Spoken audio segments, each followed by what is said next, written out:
back.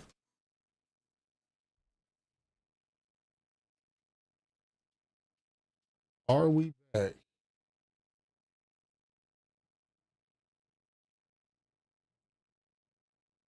I don't know what the fuck happened.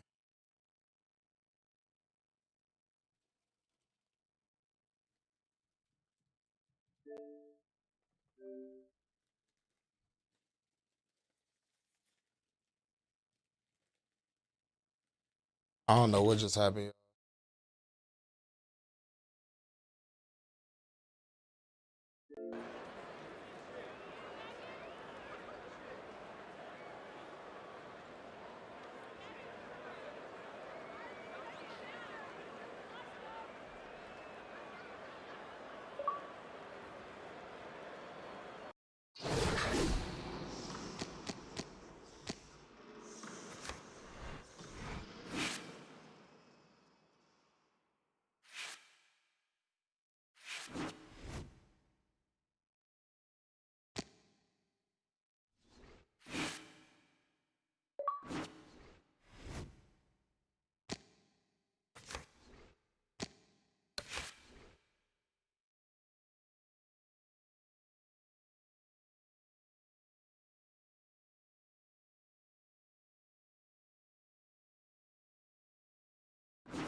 Hey man, you do what you got to do here, man. Shit, I can't tell you what you unreasonable. If you feel like somebody disrespected you, bro, that's all.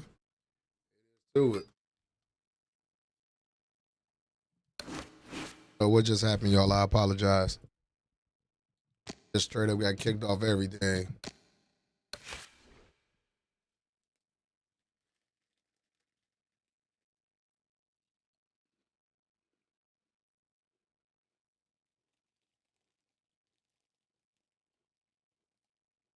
All right, bro.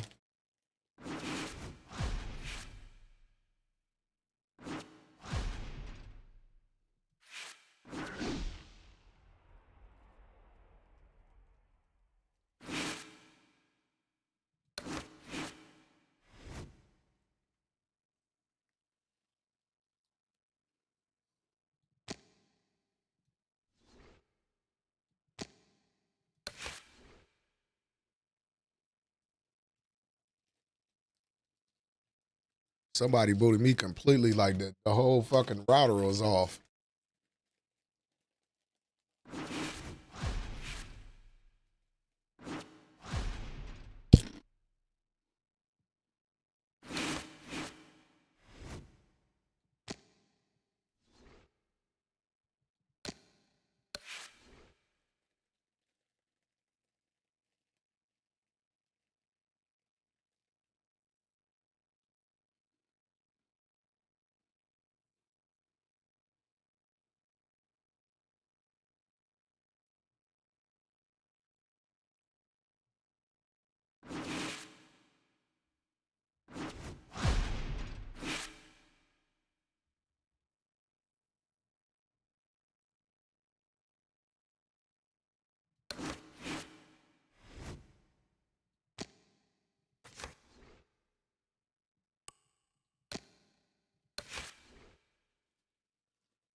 ringside, Teddy Atlas. Good evening and welcome to the New Orleans State Palace Theater for our main event of the evening.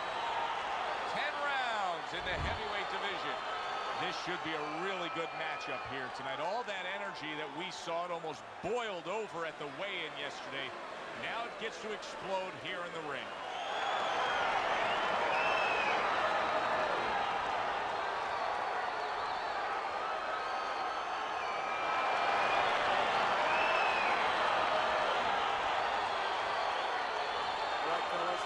Let's have a good, clean fight. Touch him up and let's go. 10 rounds slated in the books tonight. Here's the first. Blocks the headshot.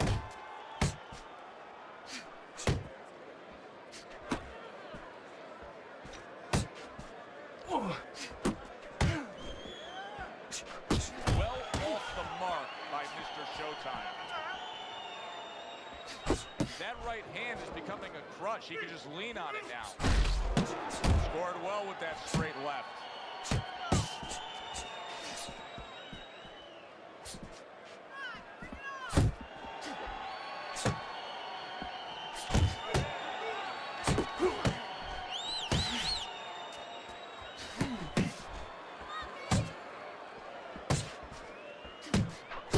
Collins giving his opponent headaches here now. He's throwing punches, but he's able to block them away. Comes right back at him with a left hand. Nice block by Bazooka. Jackson's work in training camp is now paying off. Do you see the accuracy and the effectiveness with that combination?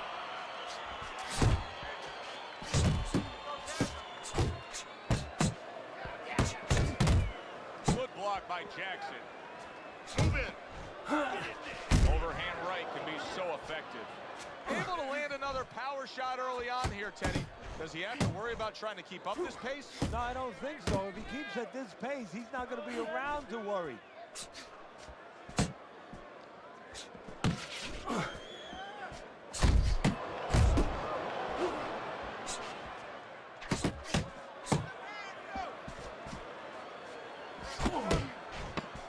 He tried to nab him up top, but was unable to connect. Really good work right Who's so there. thirsty? What's going on, okay, Uso? End of round one. Jackson's attitude of being effective and aggressive worked out well. His opponent is damaged. Understand what I'm saying?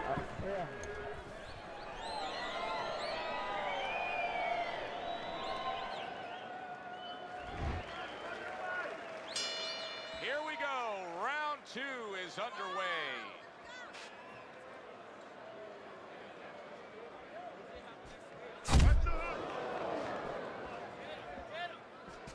Right to the head with that right.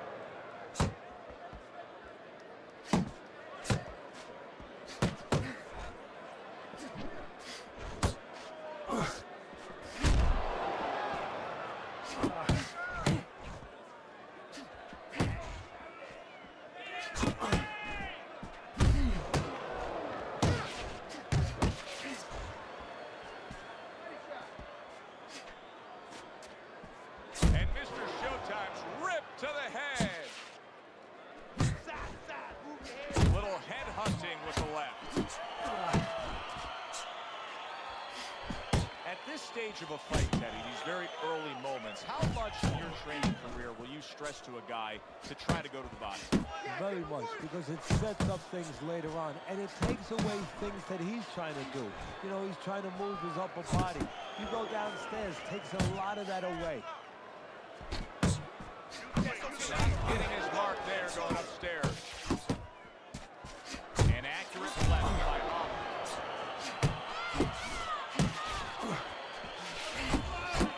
Targeting that midsection now with the combo. Targeting a left hand down low.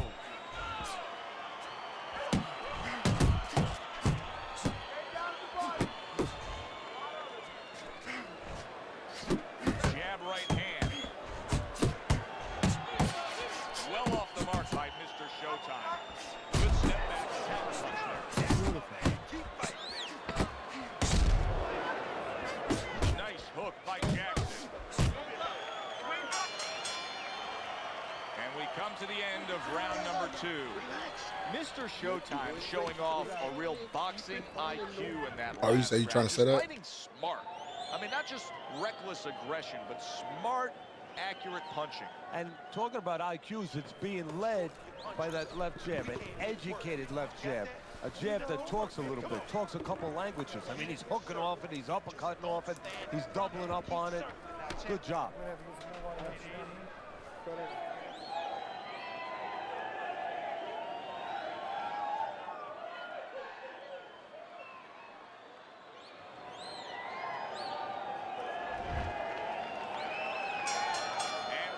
Number 3 is underway. Good defensive skill with the block by Bazooka. Back to the head he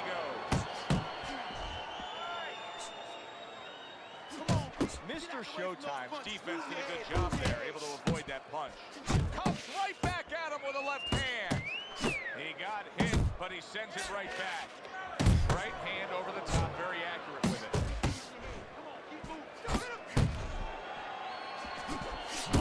Timed hook by Mr. Showtime. Mr. Showtime's putting his punches together now. That's a nice combination. Pulls the trigger right away with the left hand after getting tagged himself. A hammering hook by Jackson. Reaching the halfway mark of this round. Good job on the 2-punch combo by Mr. Showtime.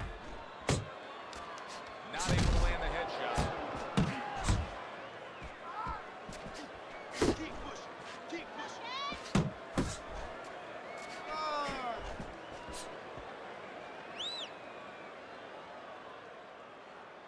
Able to get away from that headshot with the block. Right, left, and right. Come on, baby. Good 1-2 by Jackson. And Mr. Showtime's been having great success with these combinations, Teddy. Well, there's a reason for it. He's using his jab to start it, and then he's letting the punches go, letting their hands follow. Fine-looking right hand by Mr. Showtime. Great work offensively, landing that combination by Jackson. Focus. Final 10 seconds. Turns over the hook after turning away his opponent's shot. You need to take it to this guy. Make it a dog fight with him. Roll the gas and let the hands go.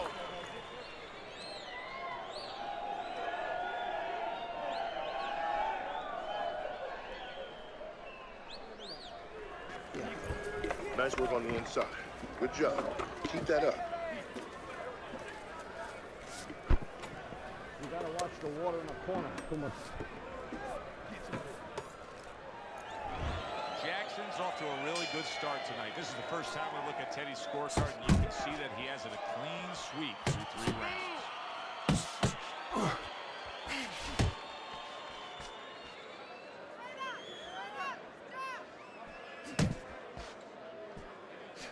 Uppercut! Uppercut is wide open! Uppercut, baby! Come on! Well-targeted 2-punch combo by Mr. Showtime. Well, his opponent is opening up and coming forward, so I would think there's some opportunities. Yeah, I think some counter-punching opportunities. Opportunities not on the front end, but on the back end. Nice work on the right hand by Mr. Showtime. A crushing blow up top. I don't know if he has enough time to recover. He took a shot, but he gives one of his own. A left hand scores. And coming upon the halfway mark of this 3-minute round. Scores well to the head with the right hand. Now you see the southpaw pulling the trigger with the straight left. That is exactly what the corner wanted to see. A good combination punch by Holland. Mr. Showtime staying away from trouble. He's out there on the outside. Wash right hand to the body.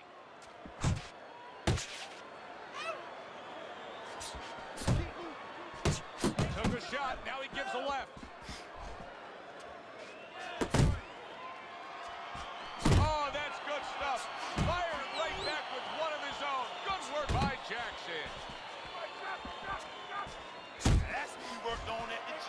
seconds to go in the fourth.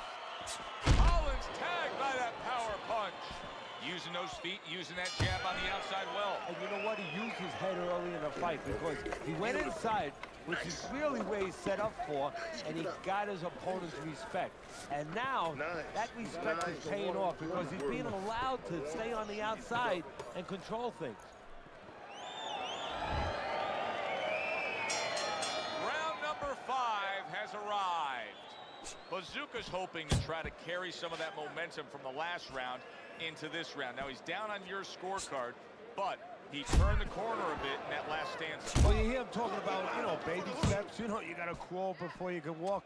Well, right now, he's taking those little baby steps. He got one round under his belt, a good round, steadied the ship a little bit. Now go get another round.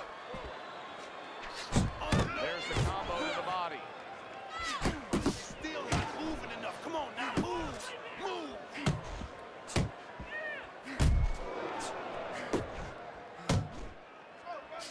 He takes a shot and then commits to giving one right back. Jackson's showing you that sublime skill right now with that two-punch Come combo. on, man. Come on, man.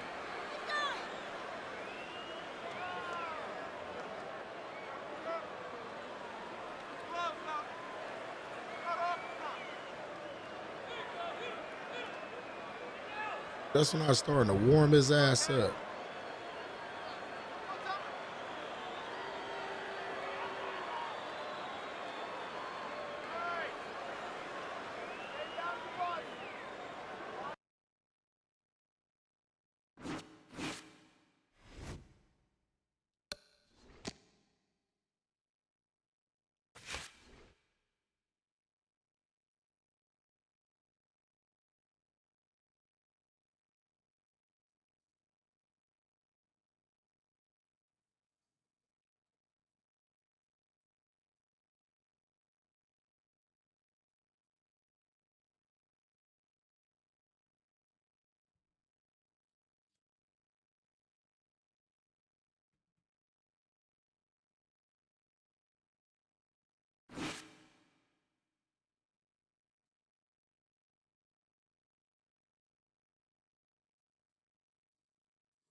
Good evening, everybody. Glad you've made the decision to be with us. Alongside Teddy Atlas, I'm Joe Tessitore. We're glad to be bringing you action and welcoming you to Vegas, where they do it bigger and better than any other city when it comes to the big-time fights. We're at the Thomas & Mack Center for a much-anticipated main event. 10 rounds of heavyweight action. This should be a good one tonight. Both fighters say they are primed, coming off a very intense and passionate training camp. Jackson's making his way to the ring, and I know you're used to seeing all the talk, all the hype, now the fight. Round 1 scheduled for 10. Back to the body.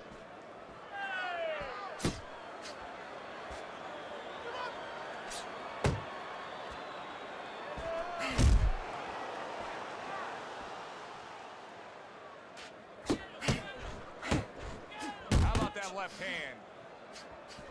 There's the headshot, but he parries it away.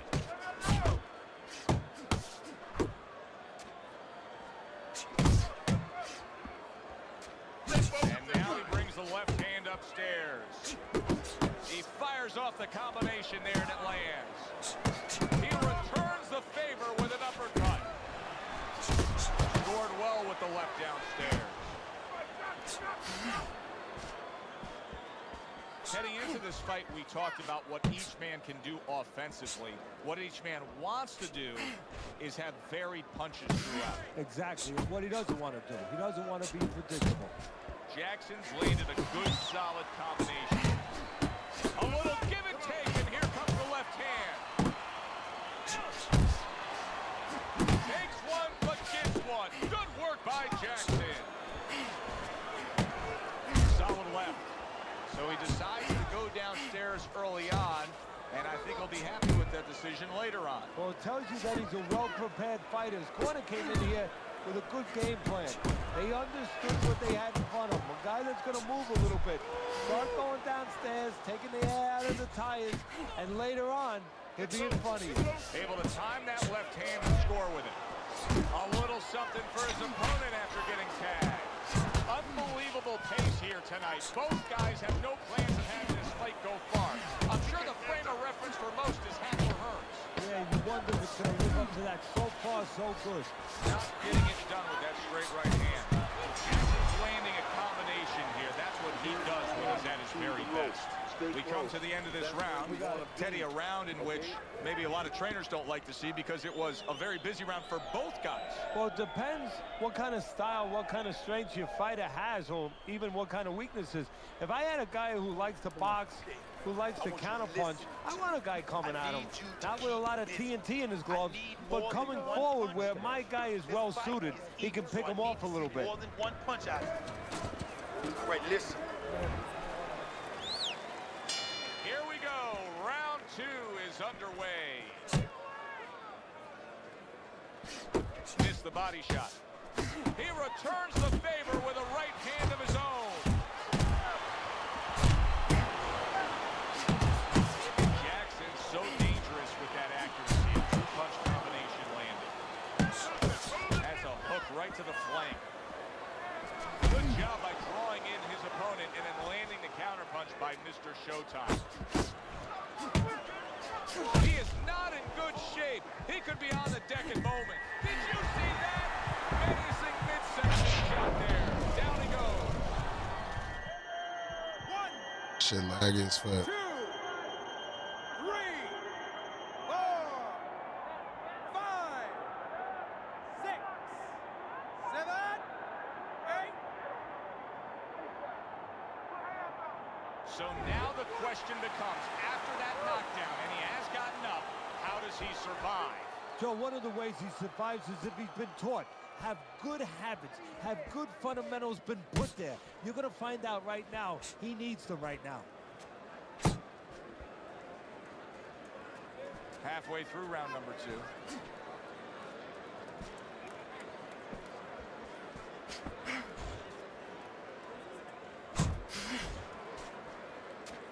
A headshot blocked.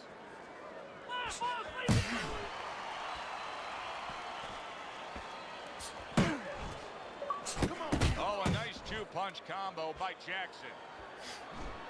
Oh, and he returns fire with a left hand. Good clean shot, returning fire. Well done by Jackson. Blocks away that headshot.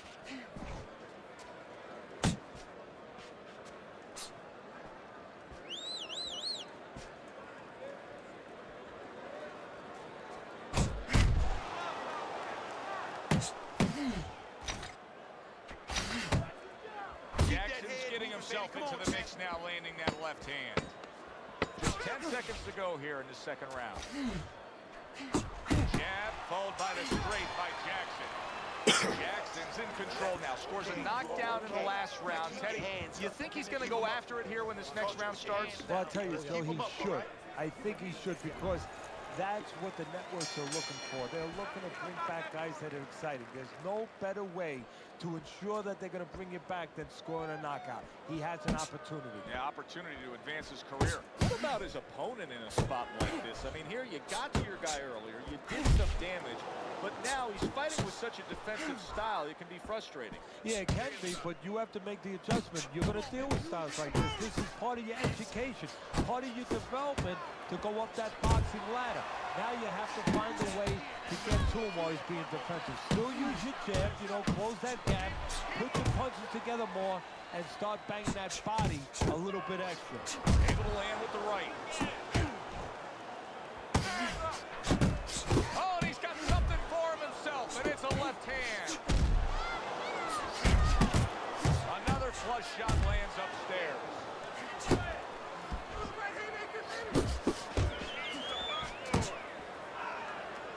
Halfway through this round.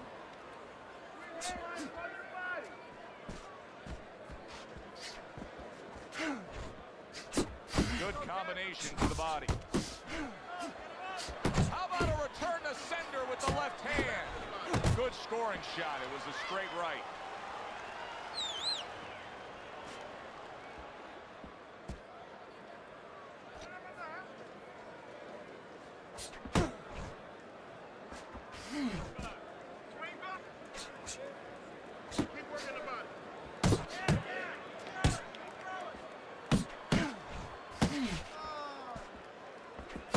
Jackson's knowledge of the game is showing through. 3 ways to defend. One of them is to block. He did it there well. And what a clever combination by Mr. Showtime. 10 seconds to go in this third round.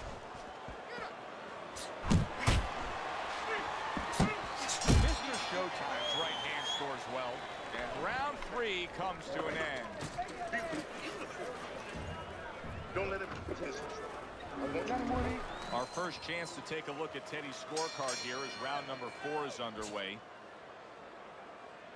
Teddy, what would you recommend based on what we're seeing here tonight? Well, 2 aspirin and then go, oh no, actually I would say a little counterpunching would be just what the doctor ordered. That's a better prescription for him.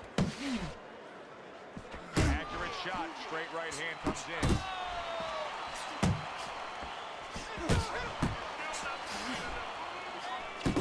Mr. Showtime showing you what it takes to be the best in this business. Good, crisp combos. That's the clean shot with the left hand that he was looking for by Mr. Showtime.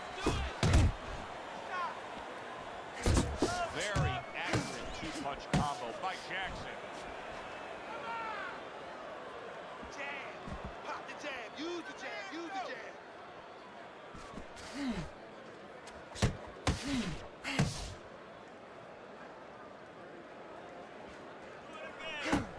Halfway through round number 4. Takes one to give one. He comes back with a right hand. The combo lands upstairs.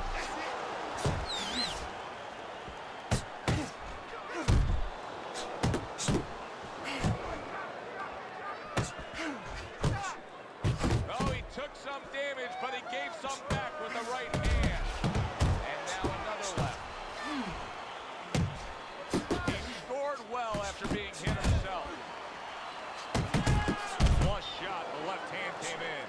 This fight is being fought at a pace that is beyond belief, Teddy. Well, this shows you what's great about human beings. I mean, you push somebody, in this case 2 men, to the brink, to a dark place, and they find a way. They light a candle, they light a torch. They find some way to get to the light. They're both looking for it now. 4th round now with its last 10 seconds. You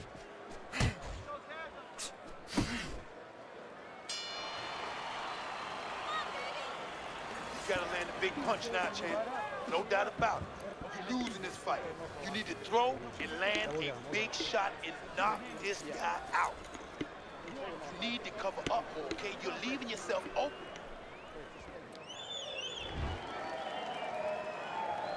Round number 5 has arrived.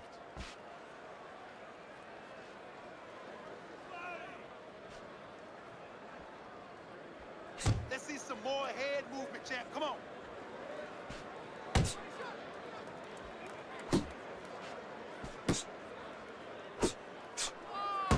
A crushing two-punch combo by Mr. Showtime.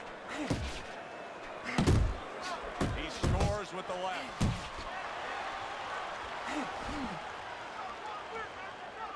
Yeah, I like what I see. I love what I see,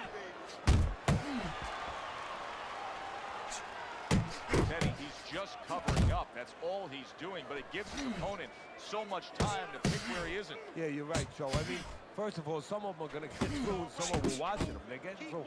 And you just touched on it. I mean, you cover up, you tell your opponent, hey, I'm camping out, I'm not throwing back. So instead of throwing one or two at you, he's throwing combinations of 3, 4, 5. You got a problem. Still plenty of time to work here in round number 5. Minute and a half to go.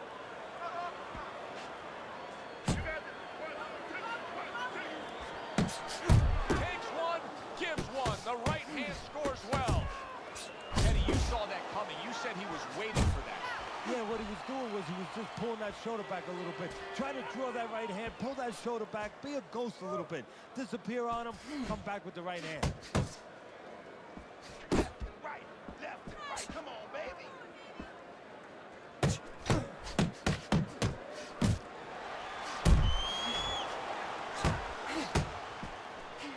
There's a straight right hand. Parries it away. Boom! Big shot upstairs. Jab and a straight by Mr. Showtime. Mr. Showtime's right hand scores well that time.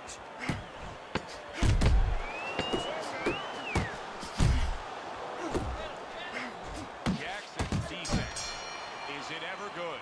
Look at how easy he's able to block those punches. What a difference from corner to corner. As he sits on his stool, he knows that he is in complete control of this fight. What's going on with it, Boxing IQ? With power shots. Well, it's been like that all night long. Anything he throws finds a target.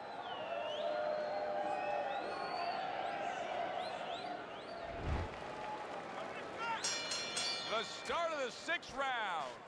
Mr. Showtime's done everything that's been asked of him right now. Absolutely everything through the first half of this fight. Can he keep it up?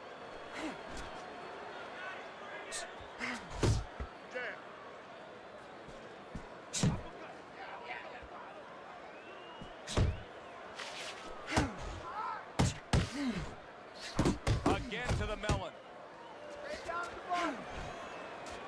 Here's one for you now, he says. Right back with the left hand. Good job snapping out that jab. You know, if you're watching Muhammad Ali, you know you need a jab to move on the outside. But if you're coming forward, you need a jab, and there's proof of it. Super two-punch combo by Mr. Showtime. And Mr. Showtime's making for a clinic here in combination punching. Well, the first couple punches here, Joe, they're throwaway punches to really set up the payoff down the road. You see the third punch, the fourth punch, the fifth punch. They're the ones that wind up landing. A good two-punch combo by Mr. Showtime. Reaching the halfway point of round number 6.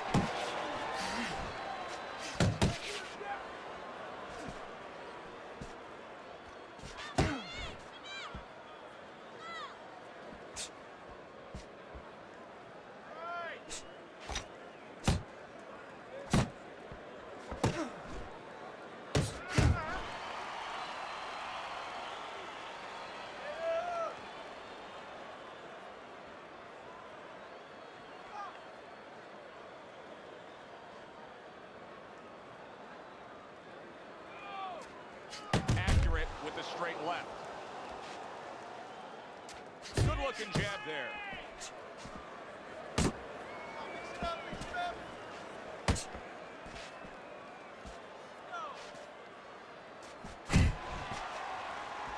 Watch that.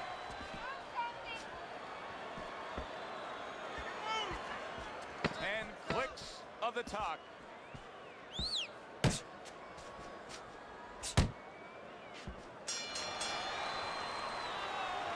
And the bell rings, signifying the end of the round. Jackson's in a position now where he should be able to bring home a win. If things stay the way they are, he's clearly headed towards a win. Yeah, I have my head on my scorecard, but he has to make sure he doesn't, like in football, go into that defense. If he starts just moving, just staying away a little bit, now the things that were keeping his opponent from coming in that front door, well, guess what? They're not there no more. His opponent can get back into this fight. A stinging uppercut by Jackson. And now you can see him doing some fine work here on the outside of his opponent. You know, and I see a terribly long, difficult night for his opponent because we already know he's going to win on the inside. That's his place. Now he's controlling things outside where it's not supposed to be his place. A well-timed right hand by Mr. Showtime. Nice work, great technique. The combo lands. Effective work with that flush overhand right.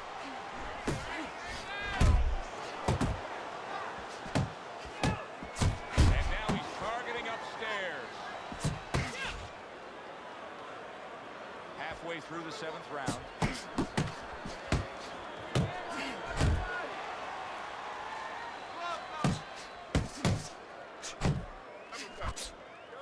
Missed that uppercut. Good looking right hand after he got hit. Good flush shot upstairs. Well, he's sending more than one at him now. The combo to the head.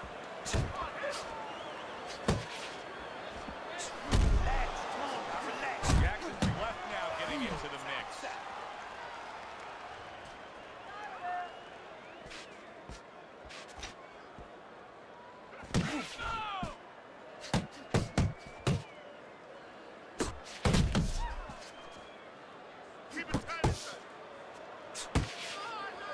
Covers up nicely, gets rid of his opponent's body shot. Jackson's showing that he's got some defense of his own. He got away from that punch.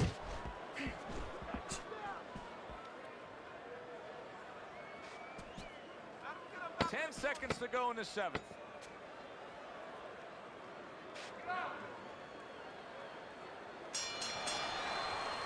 And round 7 comes to an end. Hold on, I gotta get on the street. Keep the pressure up. There you go. Hey, don't win for that. Well, we heard the stories coming into this fight that he worked extra hard in the gym. Now you're seeing the payoff, Teddy. Your scorecard through 7 rounds has him up. Oh, we heard about him working those 5-minute rounds instead of the traditional 3-minute rounds, and it's showing. It's paying for him, as you just said, Joe. Let the fist go. Jackson's able to land a nice, clean left hand. Mr. Showtime's really bringing a lot behind that uppercut. Teddy, how much of a factor is the lower body in landing that power? Well, it's everything, really. It's kind of like being a golf player where you get all your torque with that swing where you put your hips into it, so the hips are going into that punch, and he's really bringing that trunk right up into the punch. He took a shot, but he came back with a right hand of his own. Oh, you see him with the left to the head there?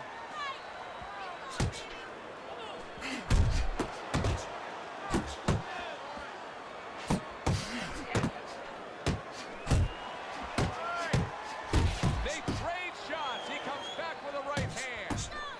And you see what he can do when he sends that right to the head. 90 seconds to go, halfway through round 8. Keep moving. Keep moving. Come on, kid. Taking too many punches. Hands up. Good right hand.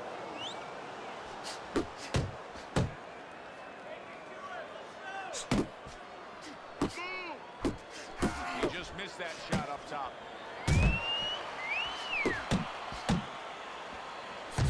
He comes with the straight right hand.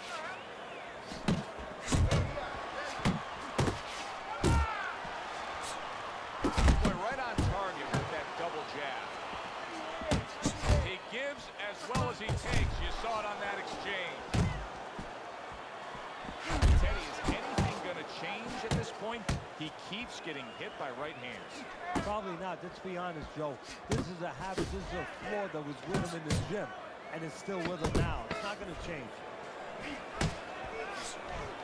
Solid left hand to the head.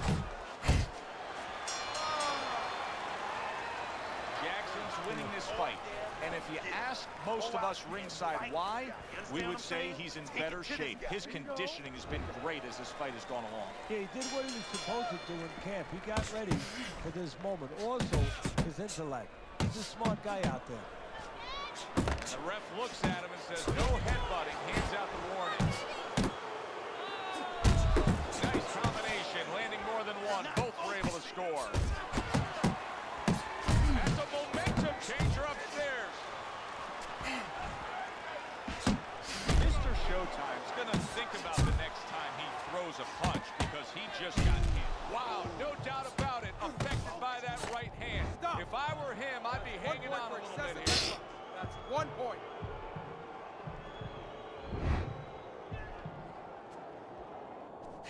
Comes right back at him with a left hand.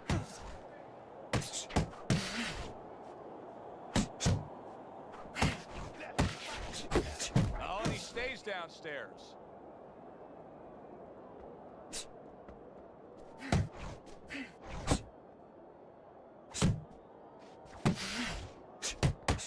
Halfway through the 9th round.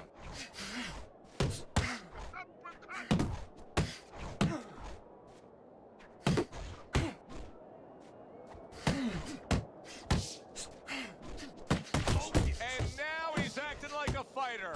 Coming back with the right hand after getting scored upon. Oh, what kind of punch? There it is! He is not dead for life on One the way or outside another, you there, bitch and ass he just nigga. paid the price. One He way goes or down. another, you a fucking body. Get to a distance where you're safe. He stood there at a bad distance. No man's land.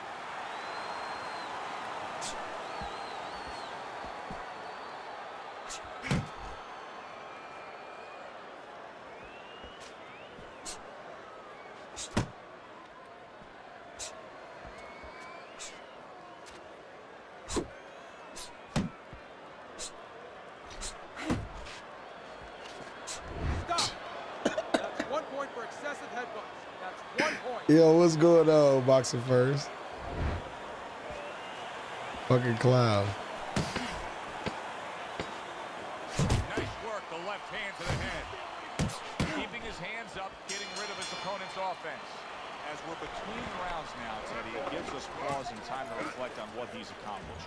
Jackson's precision punching is good. Yeah, and I'll tell you, it's not because he ate a lot of carrots when he was a kid and he has real good eyesight. It's because he's calm, he has good technique, and that is why he's right on the mark.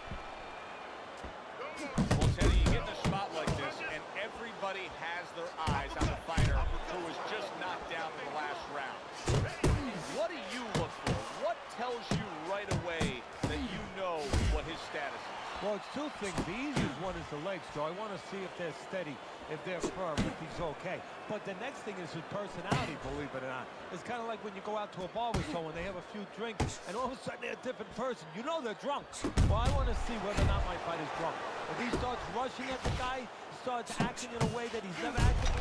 Big shot. Body. Crashing home from absolutely out of nowhere to now on top of the world. He just floored him with that punch. Short one, maybe 6 inches. 6, 7, 8, 9, 10.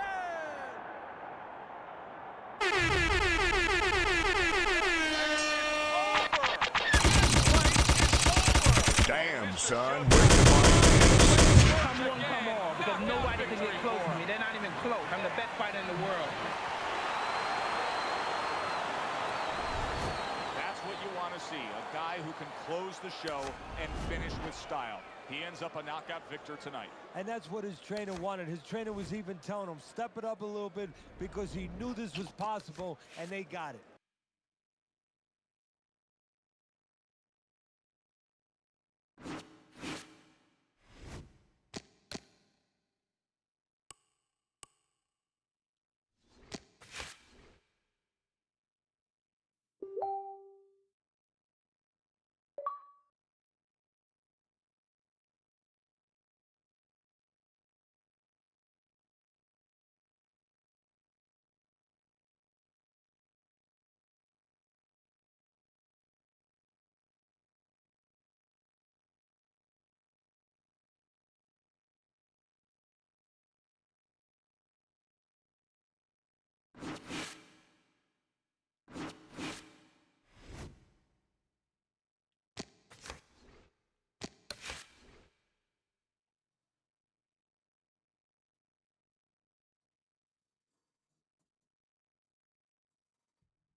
Couture alongside Teddy Atlas, and we welcome you to the Royal London Theatre here in London, England, for a much-anticipated main event.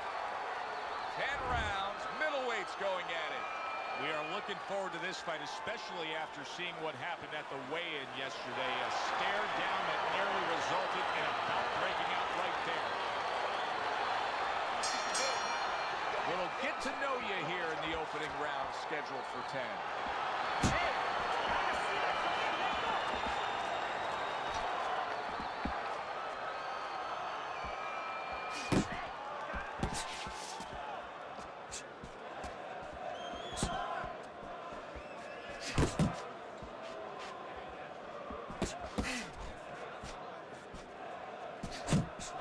Good block by Santos.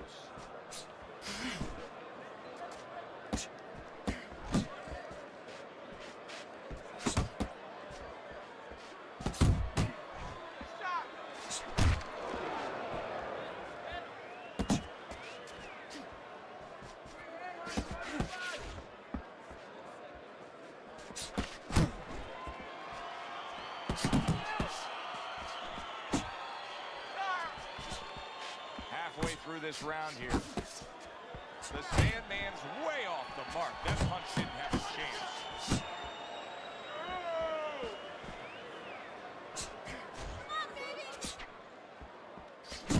Do that again.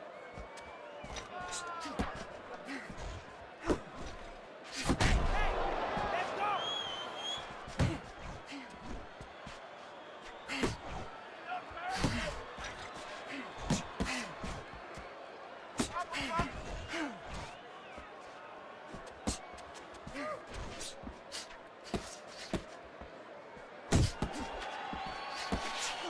Good-looking counterpunch. A little head hunting with the right. He clearly came in with a strategy here tonight, Teddy, and so many times it's, hey, I'm going to bang that drum. Yeah, he is banging that drum. That drum happens to be the body. And he figures that he's going to try to move on him, so start doing it early on, and later on, he's going to have a guy in front of him. Santos is putting forth an effort, but he's not being effective in that regard. No, he's not. He's not landing when he needs to land. And it kind of reminds, he's a banger too. He can punch a little. It reminds me of an old saying that a trainer once told me. It doesn't mean anything to have a big punch. It's kind of like having a military weapon, a bomb.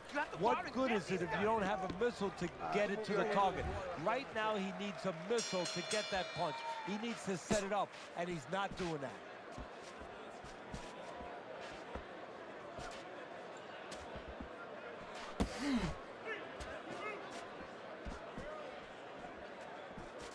A well-placed left hand up top.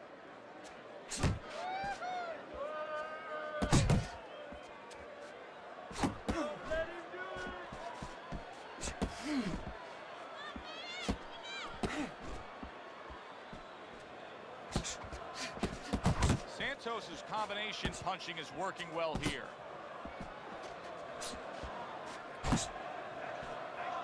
Good flush shot by Santos. Santos is swinging and missing like he's at bat right there. That punch was nowhere near his opponent.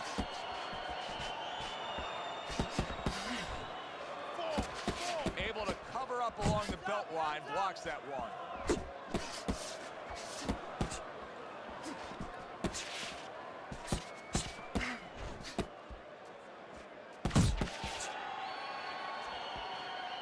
Off the target by Santos.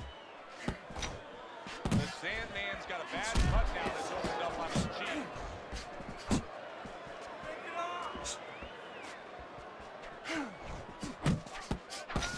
Winky's feeling the effects now of that hook. And that's what fighters do. Pulls the trigger right away after taking one.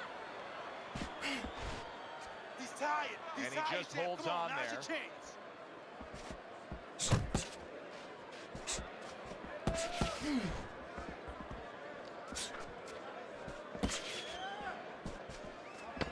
Seconds remaining in this round.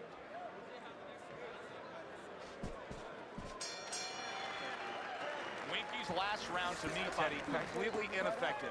His accuracy way off the mark, throwing punches, but lost the round. Joe, talking about being off the mark. If you're traveling outside, you're lost. You need a map to find your way. He needs a map right now to find his way. He needs some direction. Keep busy on the inside. Now you need to bang that body. Finish with that nigga. And round number 3 is underway.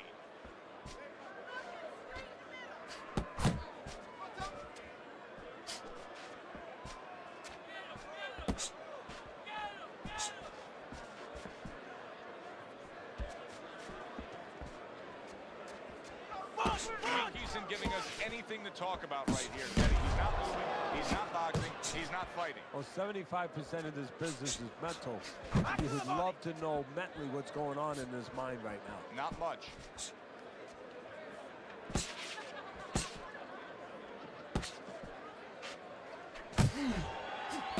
Unable to make an impact there by Santos.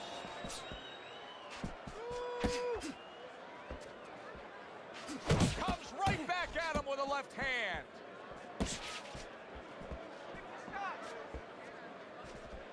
"90 seconds to go here in this round. He's tired. Yeah, champ, he's tired. Look at him.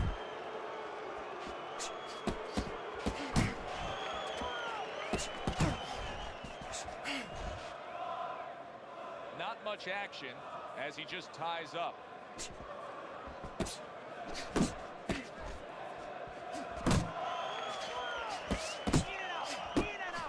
To the head he goes with a left hand.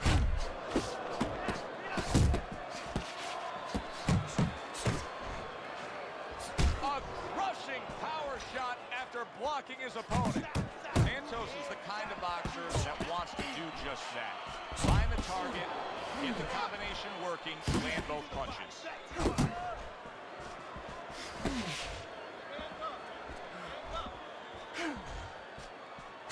Able to show you his blocking ability.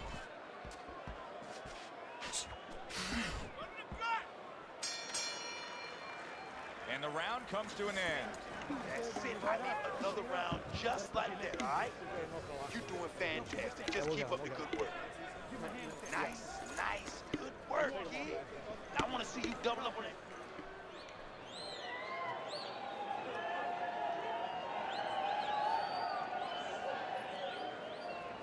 You're not winning the rounds, man. You're not winning. The Sandman's up around here after 3 rounds on Teddy's scorecard, but really nobody has distinguished themselves to any great amount so far. Well, I don't know if he's hip to the idea of becoming a counterpuncher, but I get the sense you'd agree with it. Yeah, definitely. I mean, he's got the perfect platform, the perfect form for it. The guy's walking in right now, not moving his head much. He can time him, he can counter him.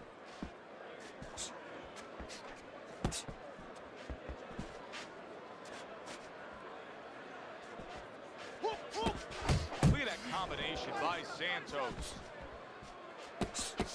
Winky's absorbing a hook. Pulls the trigger right away with the left hand after getting tagged himself. Not precise at all by Santos. The Sandman's doing well here with that 2-punch combination. 90 seconds to go in round number 4.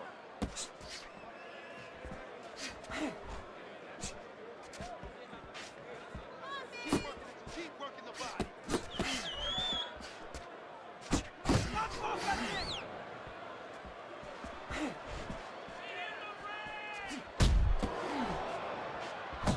There's the old 1-2 coming after him. Turns over that hook upstairs.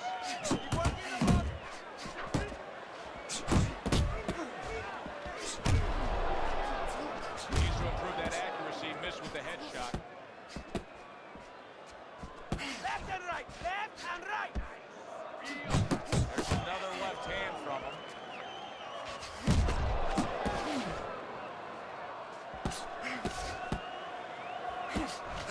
Winky's defense is paying off now.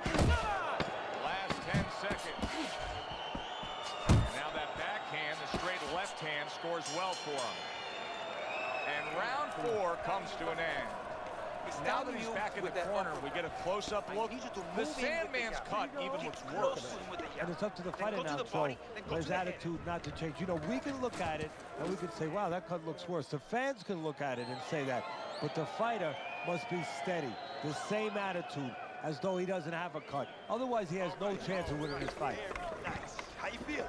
Good? All right, very nice, very nice. Good action throughout. We'll see if it keeps up in this round of what has been a very even fight.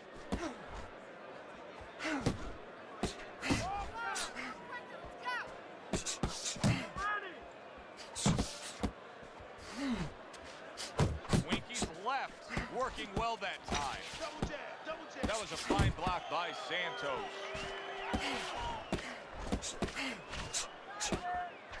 Winky's throwing a lot of punches right here, but not a lot of them are landing. And that can be very discouraging to the guy who's throwing them, because he's working, but he's starting to get a little frustrated, a little concerned that he's not doing damage, as you said. You see him holding on. Move your head. Muévete la cabeza. Come on, Jam. Everybody. That's right. Get out of the way from those punches. Move your head. Halfway into round number 5 here. Good double jab by Santos.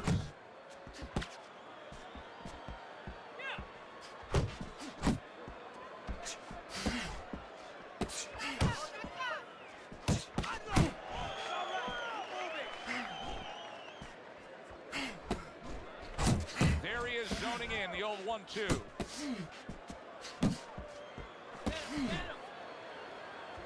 Sandman's impressing the judges and himself with that right hand.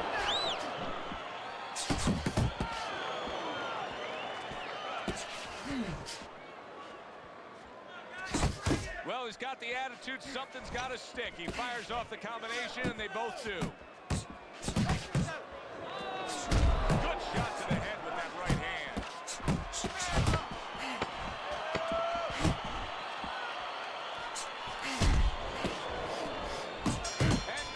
Trading blows. The Sandman's approach to these remaining rounds is going to be critical. I believe, I think you do, that he's trailing on the scorecards, but I also think that he's capable of turning things around. Well, right now it's so close, it's going to come down to the inside, I believe. Whoever does not make those solid agreements, doesn't sign their name to the contract. You know, you get a little tired, gets a little tough. You put your hands behind the guy, you hope the guy grabs and he goes along with it. Whoever doesn't go along with that, whoever brings their hands back and throws those punches, those 2, those 3, those 4 extra punches, they're going to win the fight. And now we got a fight. He fires back a right hand of his own. Good doubling up of the jab by Santos. Fires right back at him.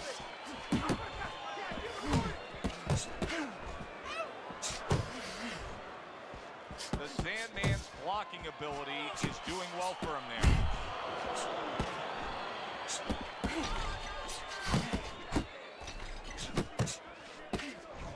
Winky's making for a tough target there. He gets away from that punch.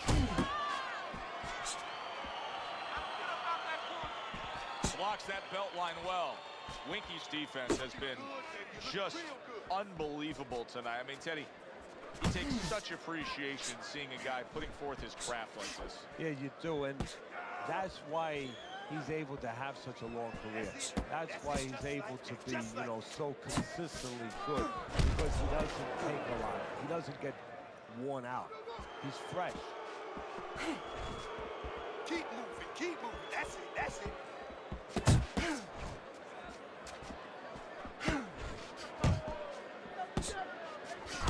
Doubling up the jab by Santos.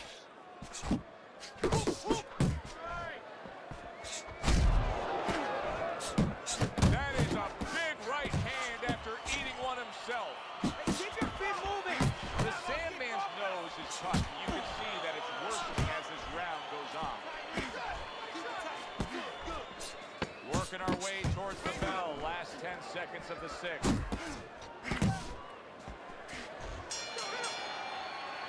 This has been a hotly contested war throughout, and you just have a sense that it's going to end at any moment in these later rounds. Yeah, these guys are not saving anything. They're going for broke right from the beginning.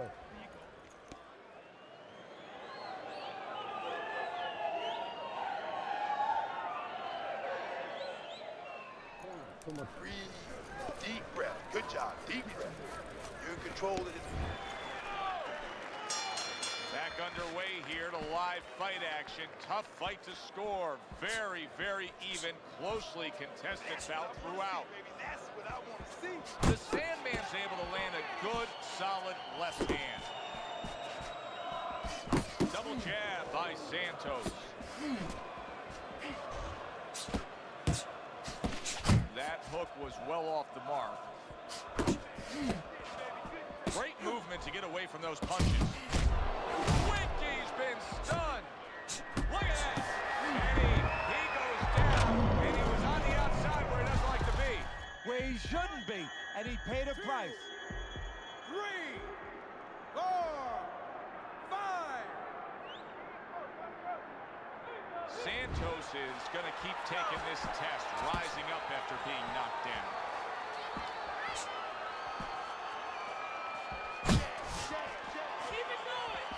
Wickie's putting forth that hard work he did in training camp there, landing a crisp combination. At the halfway point of round 7. Santos is scoring with that right hand. The Sandman's tagged by a hook. There's that overhand right. The Sandman's putting his punches together now. That's a nice combination. Keeps his hands up defensively, protecting the head. Good, solid right hand lands. And just like that, things turn around. A back and forth round. Boom, got me. Remember earlier, he was on the canvas. Now he's looking down on his opponent. And we thought it was a bad thing earlier for him. It turned out to be a bad thing for his opponent because he got careless here. 1, 2. He went down from a big shot. Now he's got to have some big guts to move along. You're going to find out exactly what he's made of. Coming towards the end of the 7th round, 10 seconds to go. Tried to land that upstairs and was off the mark. And that does it for this round. I need you to move this round, all right? Now move. Now he's coming in, swing. And he thinks you still hurt. He's going to look to finish you off.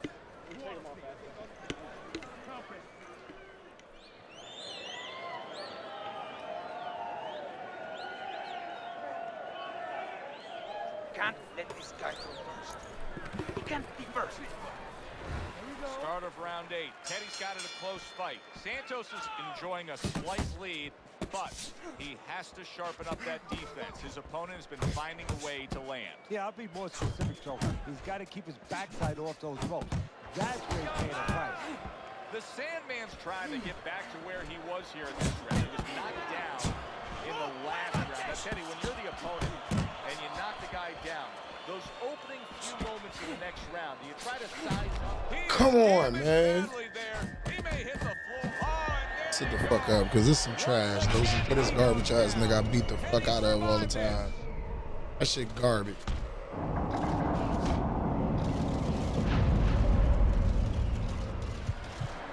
Stand up. 2, 3, 4, Come on, 5. man. Get up to your feet. Hard to prepare for a situation like this, but many do. He's been down, now he's got to survive. So that's where you're wrong. It's not hard to prepare. It's a must to prepare. If you're a trainer, that's what you do in the gym.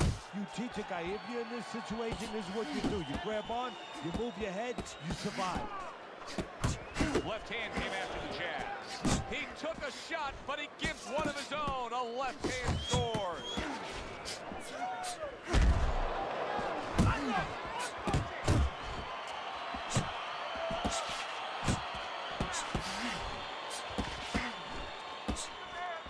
You need to keep that head moving. The Sandman's hit by a counter punch there. trade there. Unable to connect by Santos. The Sandman's lack of defense, especially when it comes with just getting away from that right hand, is really costing us a lot here. Well, it's pretty simple. The old timers say, move your head, otherwise your opponent will move it for you. Solid, accurate shot and hooked by Santos. Santos is at his best when the combinations are landing. He scored well there with that combo. Return to sender. He gives him back one of his own. And we come to the end of the round. The Sandman's corner has to keep him calm. That's the kind of cut that can send a fighter into fits. Yeah, and a corner man into using crazy glue instead of adrenaline. I mean, that is a scary cut, as you just said. Let's go, let's go. You can do it. You can do this. Now we can recover from that knockdown. Let's do it. As we start a new round, Teddy, this seems basically hopeless for him. He's been knocked down numerous times tonight. Well, you never know. I mean, you go back to the 1980 Olympics, and of course you have that great quote, do you believe in miracles? The only thing, nobody was punching that hockey team in the face. The Sandman's showing you that sublime skill right now with that two-punch combo. Comes right back with some offense of his own.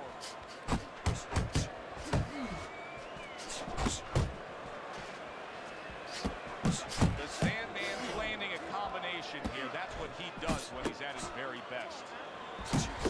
Scored well up top. The Sandman's right hand did a nice job that time. That worked well for him. He's getting hit a ton now. He needs to add some defense to his game. And now just wasting away some time with that clinch. Accuracy an issue there. Didn't land that straight right hand.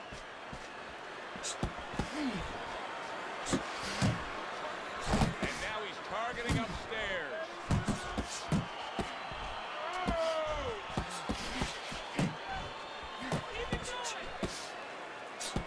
Unable to score with the uppercut that time.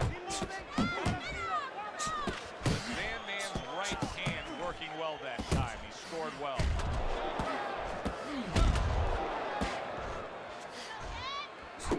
He digs into the body again. The Sandman's right hand scores well.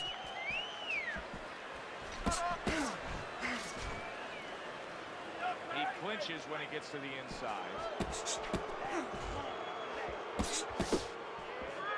Unable to score with the hook.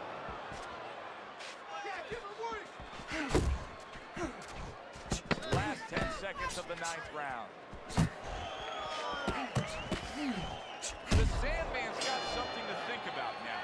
He just threw a punch and had one coming right back at him. His opponent scored well with the counter. Keep working.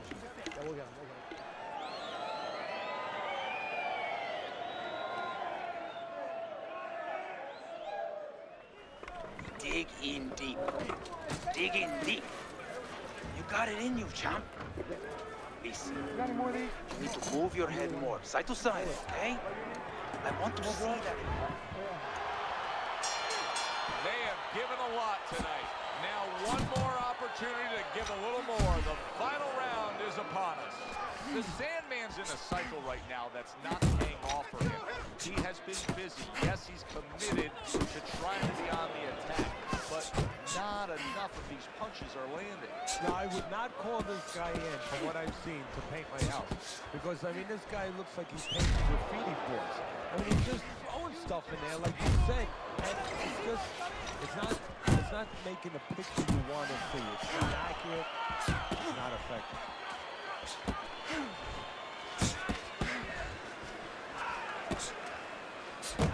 Putting his punches together, landing 2 shots there.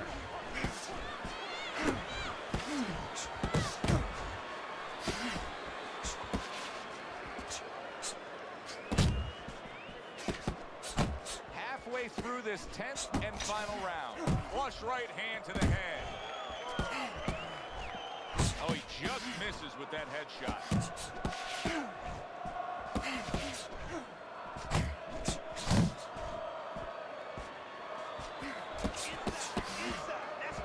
Winky's right hand scores. Like, look at this pussy shit, man. That's the pussiest shit ever. Yo, what's going on? Can't believe this shit to this bum ass nigga.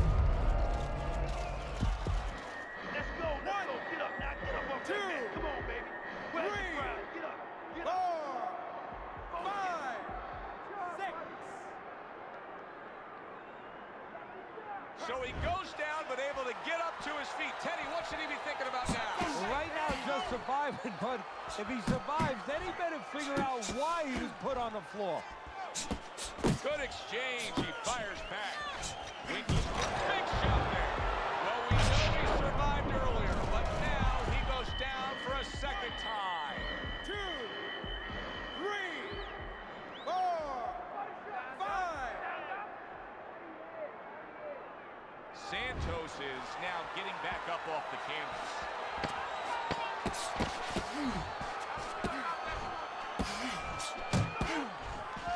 The Sandman's so dangerous with that accuracy. A two-punch combination landed.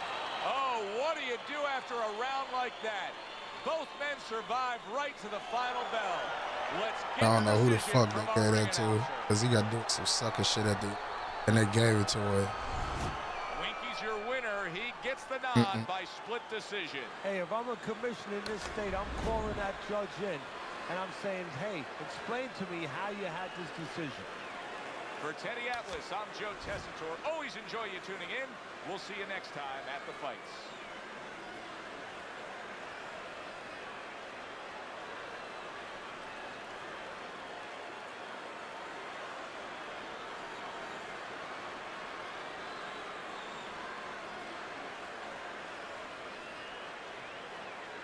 Oh, that sucker got it off. He got to do some sucker shit at the end. But that's cool. I beat his ass every day.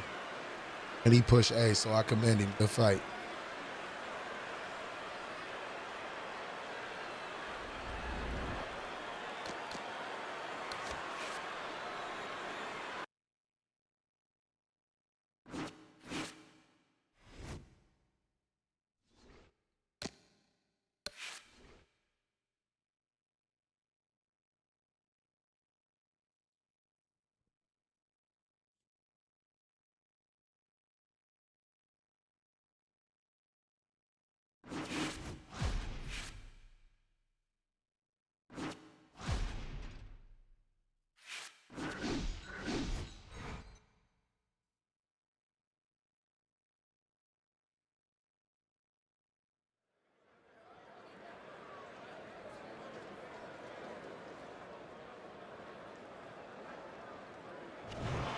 Good evening, everybody. Joe Tessitore and Teddy Atlas welcoming you to Boardwalk Hall and the famed Atlantic City Boardwalk in southern New Jersey for tonight's main event.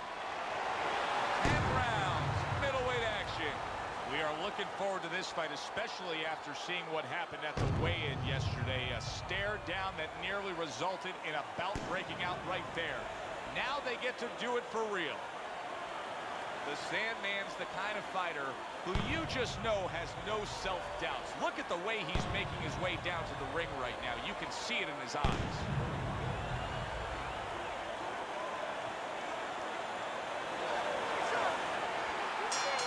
First round underway in this scheduled 10-rounder.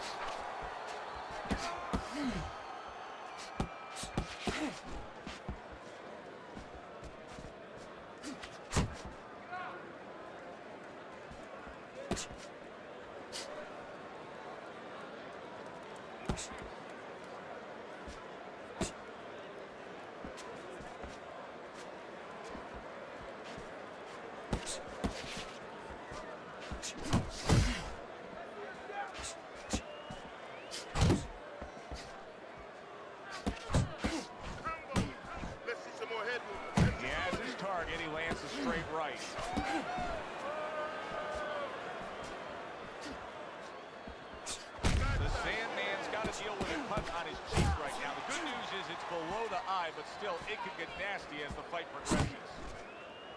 Halfway through round number 1. What an excellent two-punch combo by Lai. Off to the side, a little swing and a miss going upstairs. Able to cover up that gut. That worked out really well. Throwing off the right hand after getting tagged like that. Staying away from those headshots with his defense up top. Sandman's combination punching is working well here. Tiger's once again the target of a hook.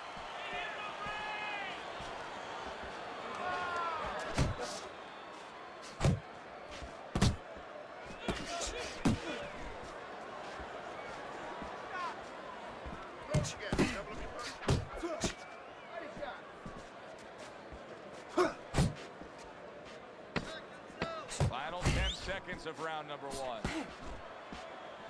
Look at the mess in the ring right now. The Sandman's cut is just painting himself red. Yeah, it's a good thing at least we think that judges are not influenced by the way a fighter looks, because if they were, no rounds are going in his favor.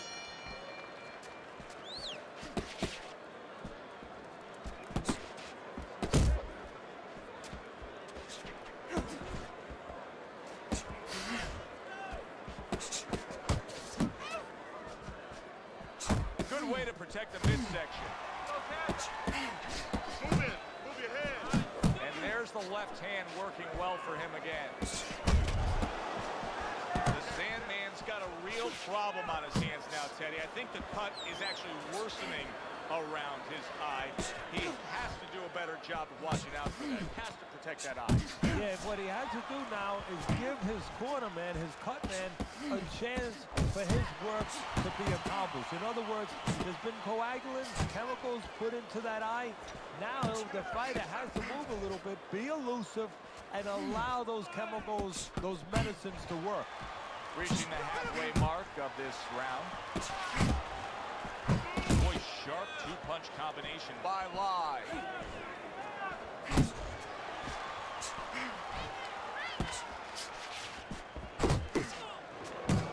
Lai's impressing the judges and himself with that right hand. And you see what he can do when he sends that right to the head. That's great stuff.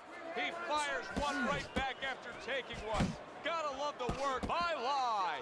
And now he's targeting upstairs. That straight right unable to connect.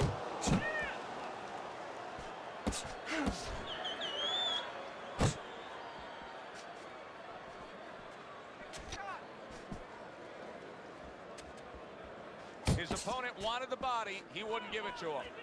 We count down the final moments of this round. Commits to the straight right. This dude's a bitch. Stop. Don't What's this shit called? Gotta Billy keep Montana? working. You can get ahead, but you got it.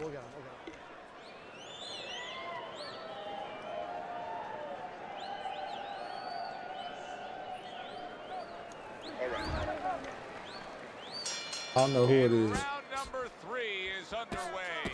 The Sandman's doing exactly what you should to be a strong defensive fighter. You got to block those punches away.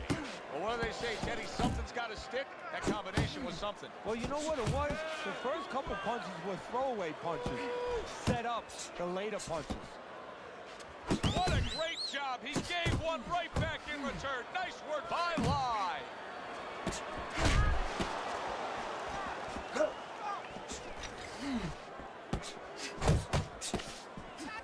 Stay focused this time. Keep your distance. Harry brings the jab right hand.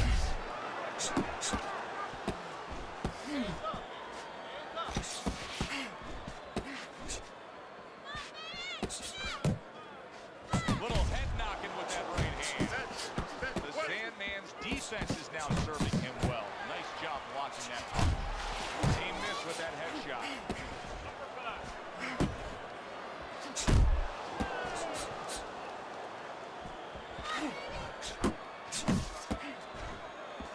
Very nice work to the head. The right hand landed.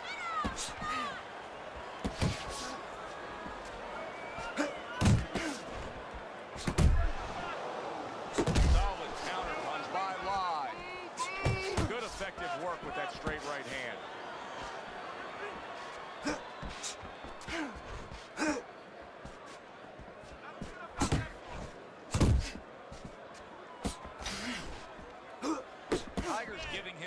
and headaches here now. He's throwing punches, but he's able to block them away. Just 10 seconds to go in this round.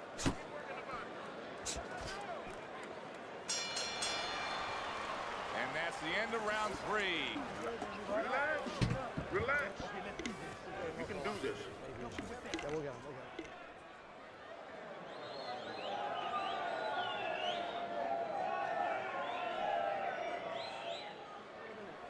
You're looking good. Looking good. He's tired. Look at him. He's So with 3 rounds complete, we take a look at Teddy's scorecard. The Sandman's the kind of boxer that wants to do just that. Find the target, get the combination working, land both punches. Good defense, just covering up down low. Lies in a good rhythm defensively here. Teddy, what is that, a credit to his ability to anticipate? You know, also it's the teaching. Let's give the trainers credit. Of course, let's give his background of the amateurs credit. But he learned how to get away from punches. This is techniques that were taught to him. He comes back with the left hand again. Good looking power punch. Not able to connect with the uppercut. Up top with the right hand.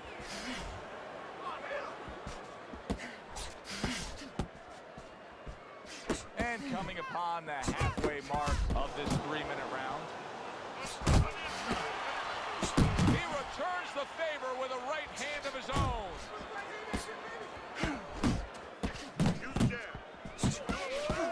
And you see what he can do when he sends that right to the head. Very accurate with the overhand right.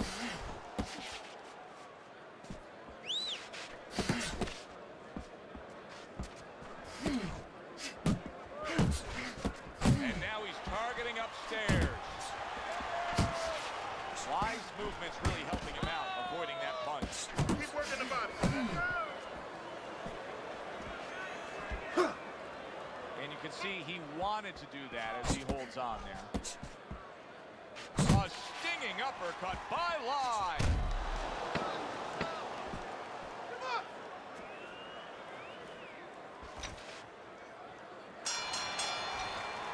And this round comes to an end. all right. The Sandman's defense is going to need to shine when he gets back out there. I mean, just look at the close-up of that cut we're seeing.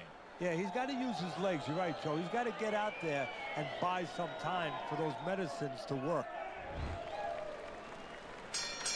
Back to action here at the start of this round, which is just part of what has been a very evenly fought fight. One of those fights that's going to be very hard to score.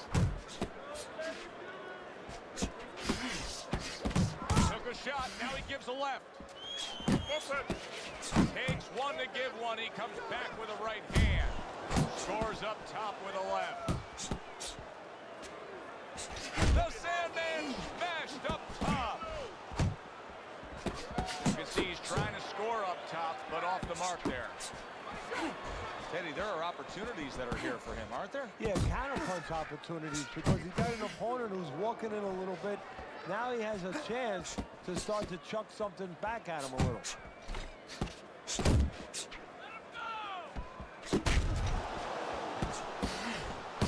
That's a solid right hand by Lai.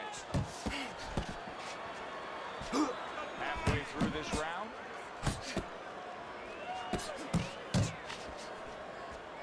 The Sandman's nailed by a hook. He tried to nab him up top, but was unable to connect. Targeting each other, the exchange was something special. Able to dismiss his opponent's shot, and then comes back with an uppercut. The Sandman's doing well here with that 2-punch combination. You're not face yourself.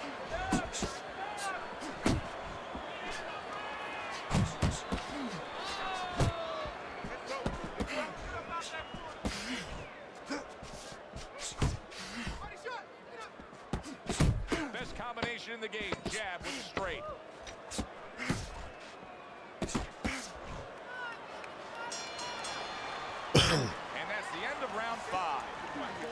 care about guys being calm and cool when the Big pressure's George. on. With that eye completely shut, the pressure is on. Yeah, this is where you're really ultimately being tested as a fighter, as a human being, as a man. As the bell sounds, we put to bed the first half of this fight, and we are underway with a new round. A little give and take, and here comes the left hand.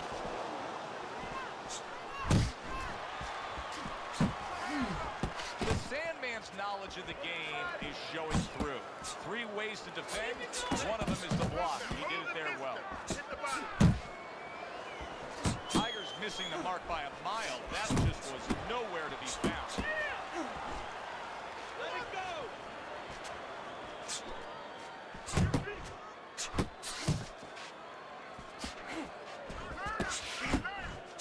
Nice block that time. It was intended to the head. Wise movement helped out there. He avoided that punch.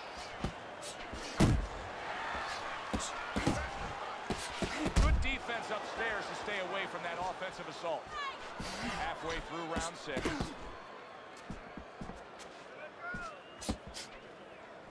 Tiger's scoring with that right hand. Effective with that 1-2. Parries that punch intended for the head. The Sandman's banged by a power punch.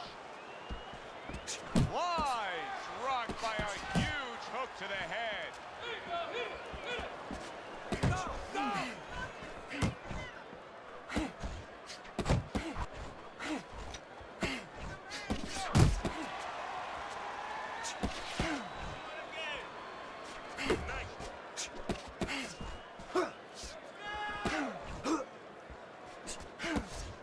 10 seconds to go in this round.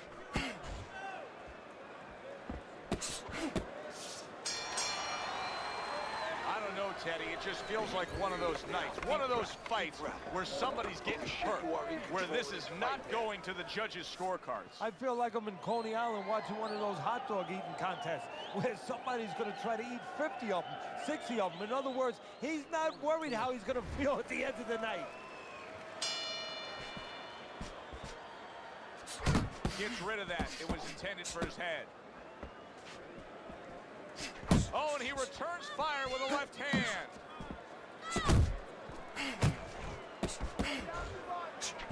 And now he scores well with the straight right. Tiger's really in a groove right now, landing that straight punch. Well, what he's doing is he's staying outside at the right distance. He's getting his opponent, you know, sort of lean in a little bit, and then bang, that straight shot is right there. You're not focusing. You're still not moving. Well placed, straight right hand.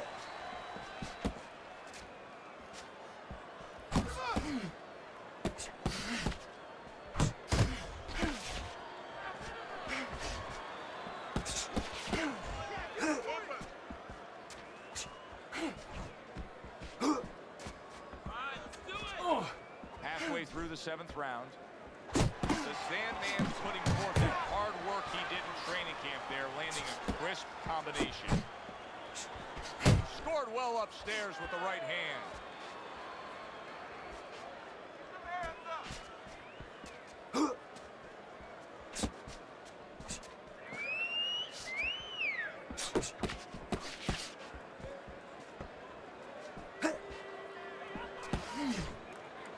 And you see what he can do when he sends that right to the head. Stay inside.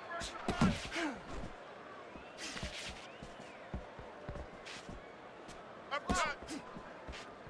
Guard your head.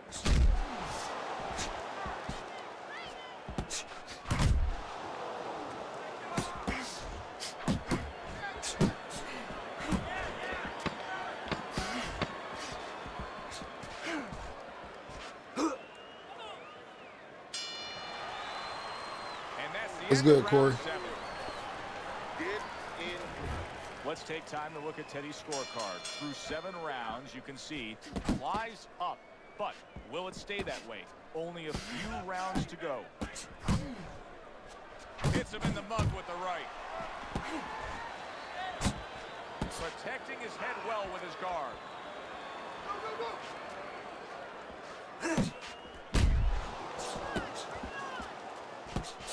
Wise got a way of just getting away from that punch. The Sandman's work rate is impressive, Eddie, but his connect percentage is not. No, there's two reasons for it. So one is his opponent. His opponent is being smart there. You know, he's not just standing there saying, hey, hit it. He's moving, he's being smart defensively. The other thing is the punch is a little too wide. He needs to shorten up a little.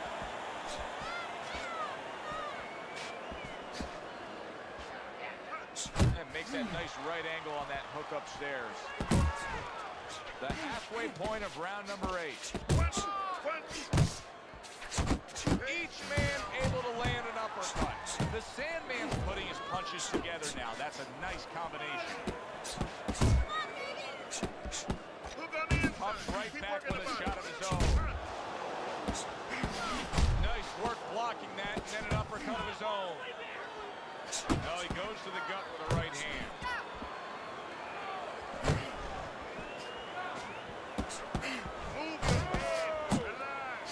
Took a shot, now he gives a left. See him trying to cut down that tree with a well-placed right hand. The Sandman's putting forth a great combination.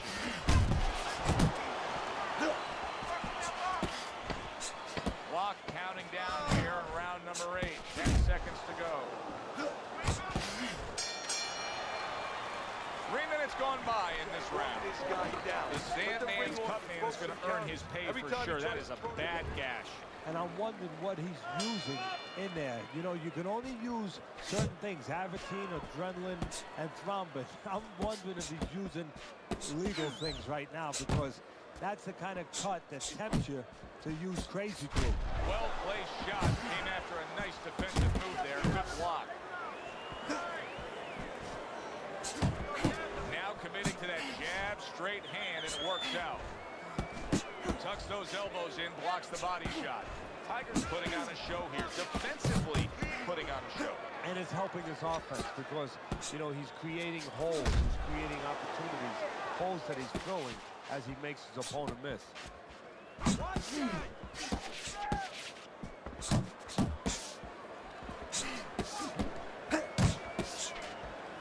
Little head hunting with the left.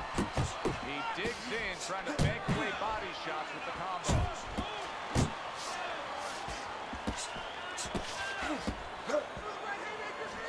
Oh, and he's got something for himself, and it's a left hand. Move your head.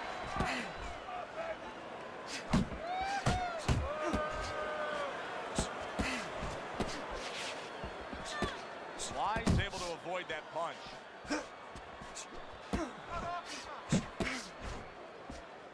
Where's the body kid? The Sandman showing you that sublime skill right now with that two-punch combo. That's where you want to be. Wise showing you a little defensive skill there. Able to move away from that punch. Come on, kid. Must be the punch of the day. Both guys bringing home uppercuts. Final chance, last 10 seconds of round 9. The Sandman's opponent knows exactly what the game plan can be now. That counter punch landed with some success. This has been a real good one tonight, and now it comes down to this, the final round.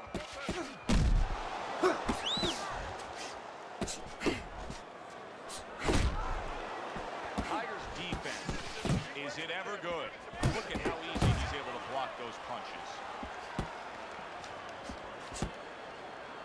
The Sandman's throwing lots of punches, and not many are landing. But what's that old saying? Hey, you put enough out there, something's going to stick. Well, at least he's controlling the rhythm. He's keeping control of the pace right now. And at least when you're throwing, your opponent, for the most part, he's being handcuffed a little bit. Goes up top with a right hand.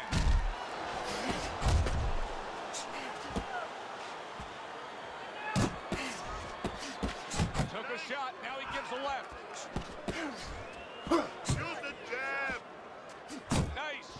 after catching one by Tiger. Halfway through this 10th and final round.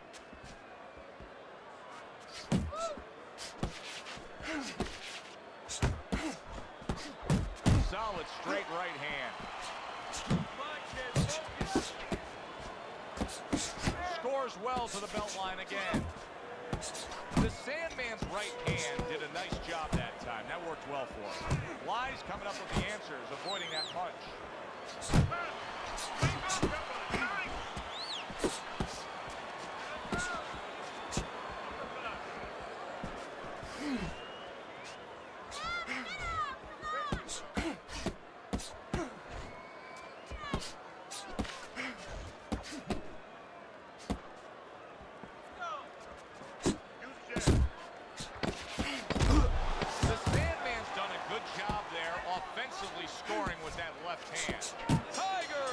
And this dude fought like a pussy the whole fucking fight. The whole fight. Straight pussy shit. Straight pussy shit. Which way this one's gonna go. Wise work tonight was well rewarded. A unanimous decision win. Teddy, you saw it all along. It was easy.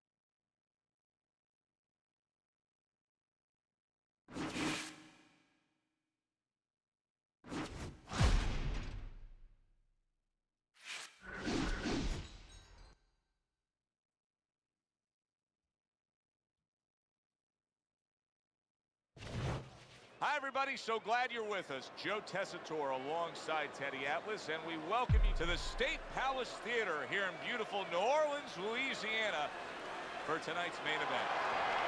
10 rounds of middleweight action. This should be a really good matchup here tonight. All that energy that we saw, it almost boiled over at the weigh-in. Well, they're scheduled to spend a half an hour swapping leather. This is a 10-rounder. He gets hit. That's what I did, but I observed that pussy was just sidestepping every fucking punch that he threw.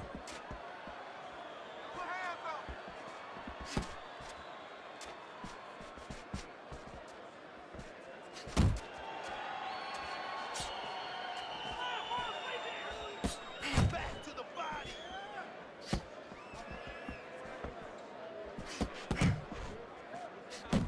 There's that southpaw jab in the left hand.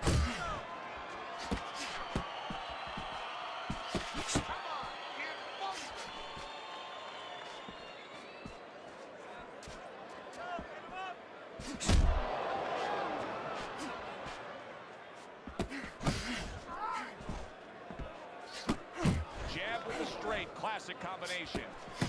Halfway through this round here.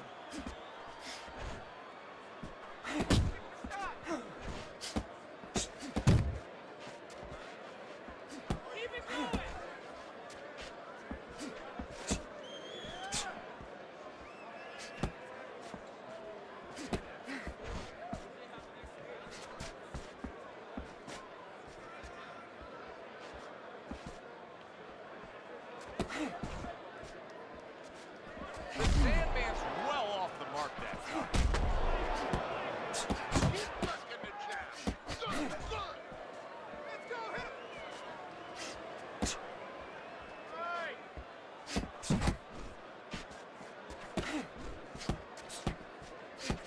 How about a return to sender with the left hand? I love what I see, baby. Back to the body, back to the body. And we come to the end of round number one. The greatest really working well. That last round, he was accurate. Look at the punch numbers.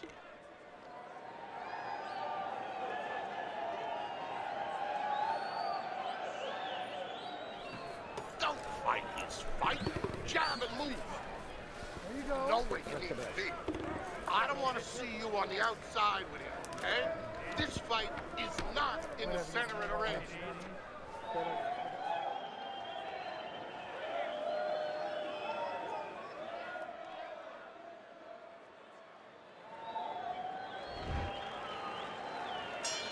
Here we go. Round 2 is underway.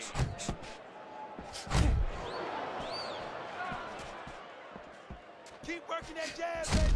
The Sandman's right hand working well that time. He scored well. Punches in bunches, working well. Good scoring counter punch by the greatest. Here's one for you now, he says. Right back with the left hand.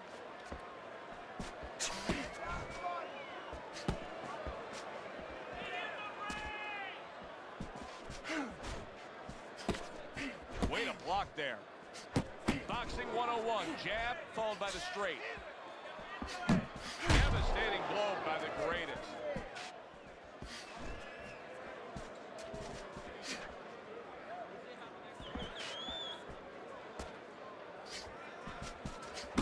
Halfway through round number 2. The Sandman's landing a combination here. That's what he does when he's at his very best. Big left hand.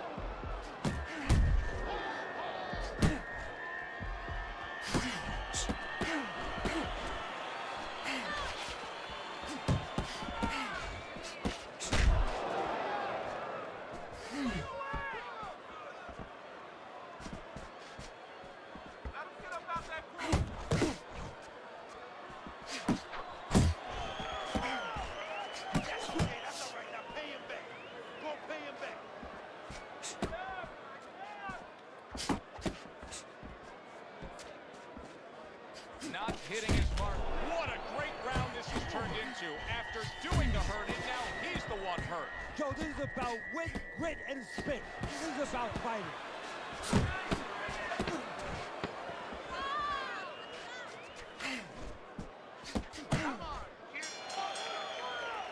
What a revealing round we just saw. Each man was able to hurt the other.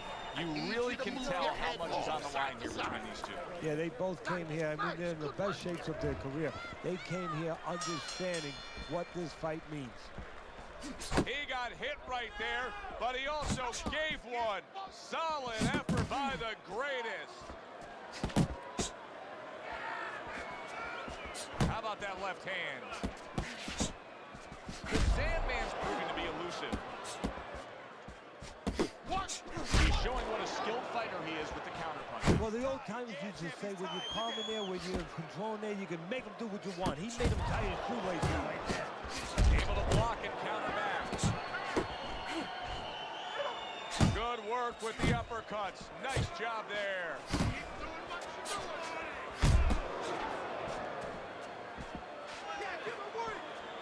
The Sandman's so dangerous with that accuracy. A two-punch combination landed.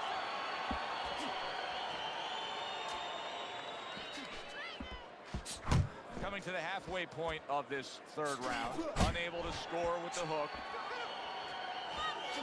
Good scoring shot. It was a straight right. That's a serious power punch he just landed to the head. The Sandman's cut is not looking good at all. I'm getting the sense that this fight could be stopped at any moment. So the key is where the cut is. When the referee brings the doctor up to look at it, he's going to look at whether or not getting worse will imperil his health down the road. He's got his guard up really well that time, and it protects his head. Basic but beautiful. Jab, left hand.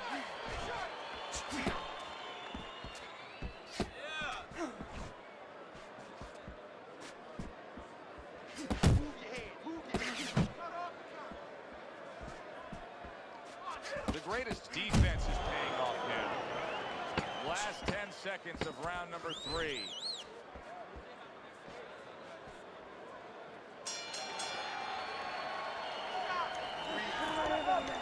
Deep breath, deep breath. Breathe through your mouth. Good job. Good job. Throw punches, okay? Don't walk into them without throwing a punch. You don't need that. No, throw that away.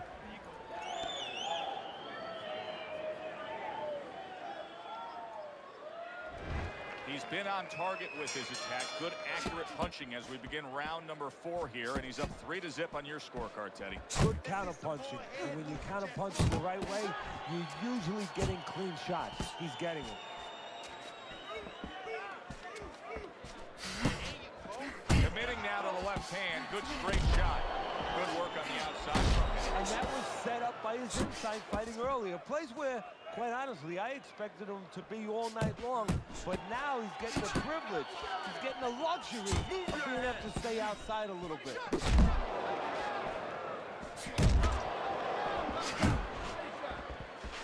Not able to land the headshot. Commits to the overhand right, and it serves him well. Right to the body. And he returns on that exchange.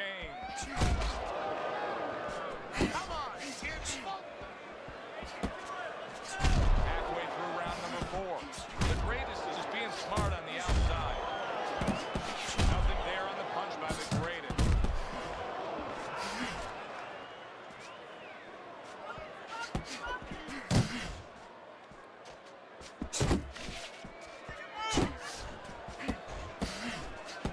Good return fire that time.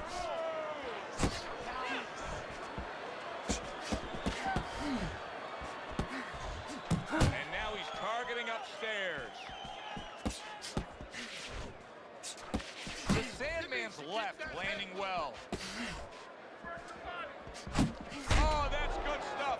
Firing right back with one of his own. Good work by the greatest. He was waiting for his opponent, just waiting for an opportunity, and he found it. The counter punch by the greatest. The greatest has got that catch-me-if-you-can kind of attitude. He's almost daring his opponent at this point to try to land a headshot, but his movement's been so good. His defense is just supreme. Yeah, it is. He's moving from the waist. He's slipping the straight shots. He's weaving the hooks. He's doing a real magical job in there, but his opponent is making no adjustments at all.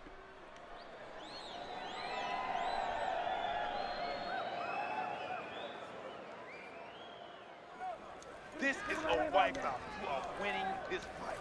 You keep doing what you're doing, and you got this in the bag. Like every single thing.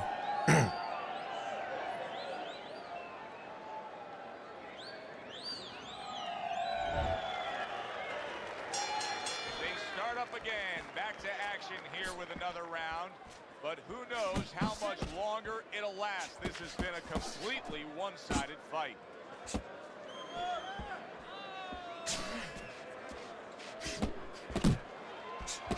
Right to the head with that right.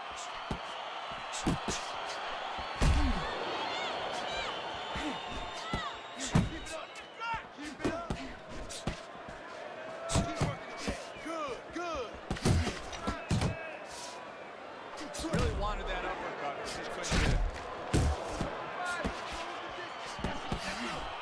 The Sandman's got to figure out a way to do something different here. I mean, I know he's committed to being a counter puncher, but right now he's giving rounds away. Yeah, he is, because he's waiting. Like, look at that. Huge left he just scored with. The Sandman smashed by an uppercut.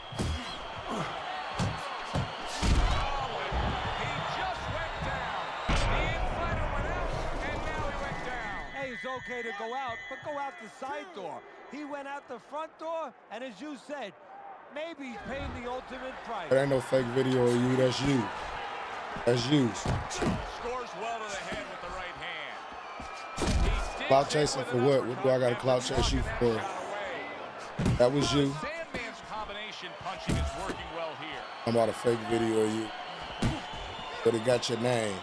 Some fine fundamentals, good counter punch. Nice mousetrap there, he let him in beautifully. He didn't use cheese, he used distance. Takes one, but gets one. Good work by the greatest.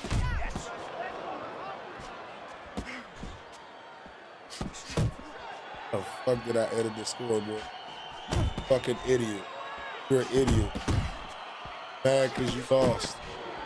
After you spammed the shit out of me. Like you always do. Switch what? First of all, who are you to clout chase? That's what I be trying to say when y'all dudes come in here and say stupid shit. Who are you to clout chase? That's what I want to know. To make sure that they buy some time here and start moving their head, using their legs, tying I'm up sure. a little bit, doing anything to kill the clock and not get caught on that cut anymore. Clout chasing. Some funny ass shit. Okay? Side to side. Lean to the side. And that round is underway, and we are halfway through the scheduled slate. Really frustrating his opponent now. The greatest is so defensively sound, it doesn't make for an easy target. No, it doesn't, and it makes for a very frustrating night for his opponent. I see his opponent now, if you notice, he's getting a little tentative. He's afraid to let the punches go because when he misses, he's worried he's going to leave an open.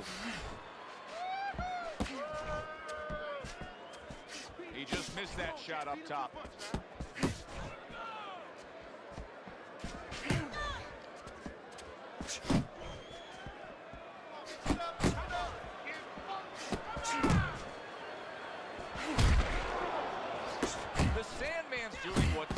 Trainer wants to see their fighter do. Land punches in bunches. The combination lands.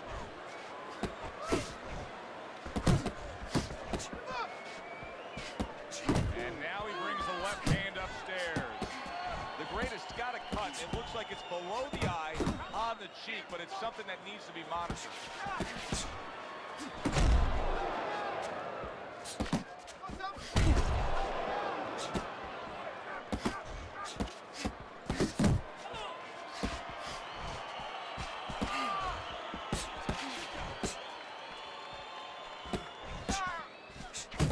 Flush shot upstairs.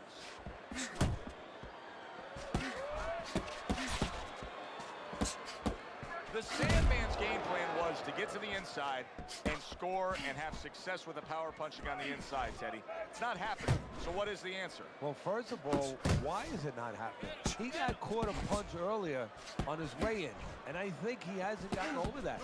He's still worried now about getting in there. That punch from before, from a couple rounds ago, is still playing on his mind.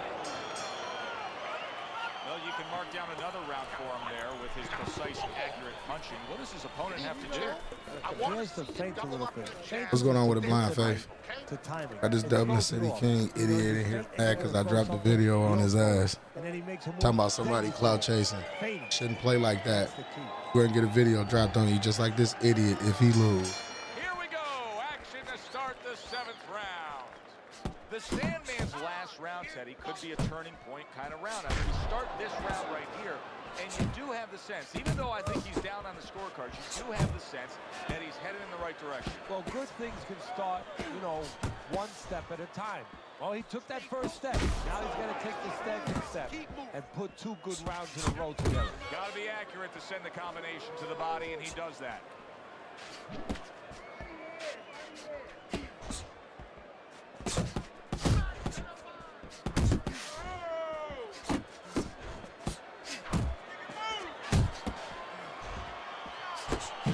Winning these middle rounds here, and he's doing so with infighting. And that's exactly what he envisioned when this fight started. He wasn't sure he was going to get it, but this is what he was hoping he would get.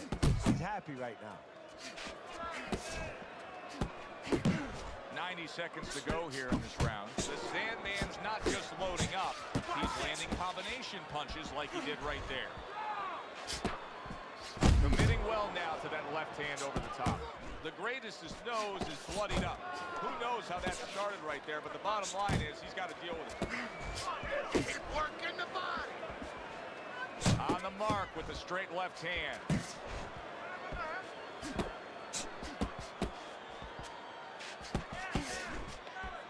That's it, just like that.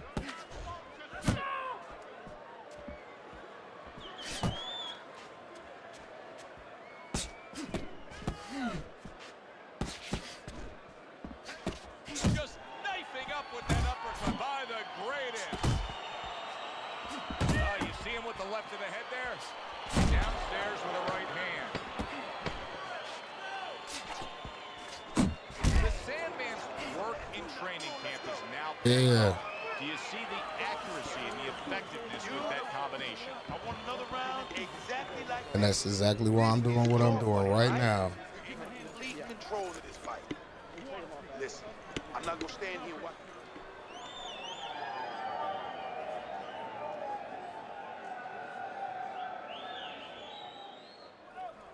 Look, you're standing straight up.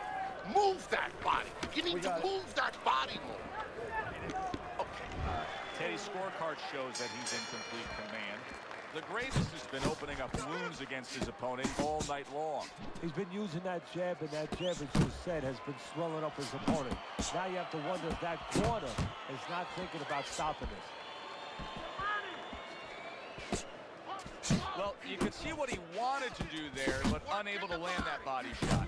The Sandman's missing punches here. Now, the good news is he's throwing punches, but Teddy needs to be more accurate. Well, can I give you the bad news? Please. He's throwing him to the wrong place. He's throwing him upstairs. You should throw him downstairs. This guy's moving his head. You go downstairs, you take away that head movement. Then you find him upstairs.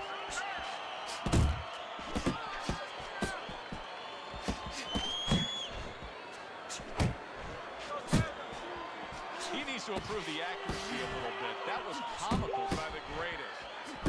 How about that? Another right hand. 90 seconds to go. Halfway through round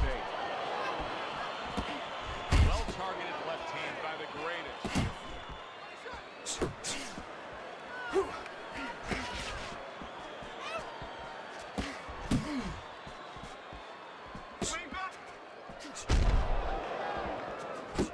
Lands the left after setting it up with a jab. Comes right back at him with a left hand. Good biting, snapping shot by the greatest. Comes right back at him with a left hand. The Sandman's landed a good, solid combination. Hits him with the right hand.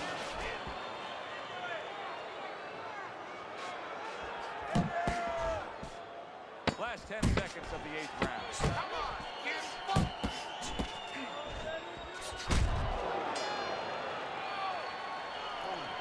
Nice. Keep it up. This guy's never felt a beat like this. Keep the pressure on. Here you go. Okay, listen. Stick close to this guy. Don't let him get too far. I stay with your mom, Dublin City King. I stay with that bitch. She was cooking me fish and chips. You know what I'm saying? Telling you to go get a job and shit. That's where I was at. Angry ass. Fuck out of here. Action starts up again, but it's only favored one man. Hard to see this fight going the distance based on what we've witnessed so far. Pulls the trigger right away with the left hand after getting tagged himself. Good job. It was sudden, it was fast, it was direct by the greatest. The Sandman's now feeling the effects, Teddy, of having his opponent punch right through that guard. Well, he should feel the effects. I mean, look, Joe, it's kind of like standing out in a rainstorm with an umbrella, and all of a sudden the wind's coming, and the rain's coming from the side, and you're standing there under the umbrella and say, why am I getting wet? Well, you're standing there covering up. The punches are coming from the sides. They're coming from all angles. You're going to get wet. You're not always protected.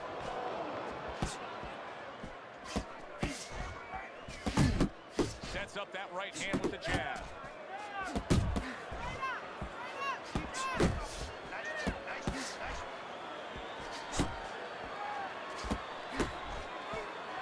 Solid left hand to the head. Oh, what an uppercut.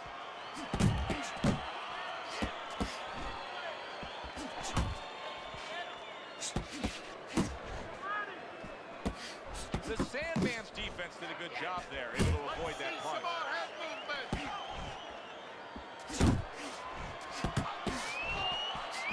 And now committing to that midsection as the target with the combination punching. Relax, relax.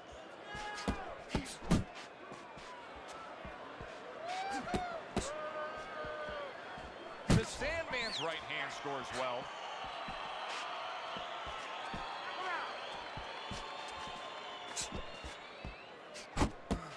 Final 10 seconds. timed 1-2. And that's the end of round 9. You can have the best game plan in the world, but when your eye shuts closed like that, everything changes. The one thing doesn't change, Joe, and that's the mentality of a warrior.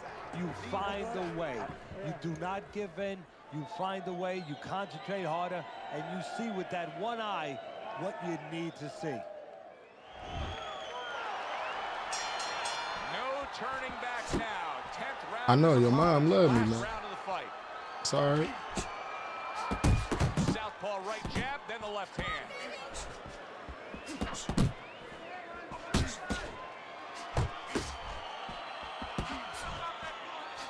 Nice work, the left hand to the head. The greatest is showing that he was well-trained, utilizing the uppercut when he's chest to chest, shoulder to shoulder against his opponent here.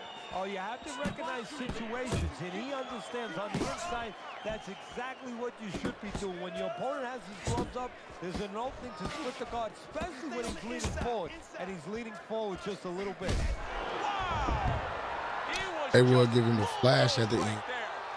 You ain't knocked me out. I know he trash. He ain't quit, though. He tried to spam the shit out of me. He mad he got that video where he got outboxed the whole fucking fight. Now he in here mad.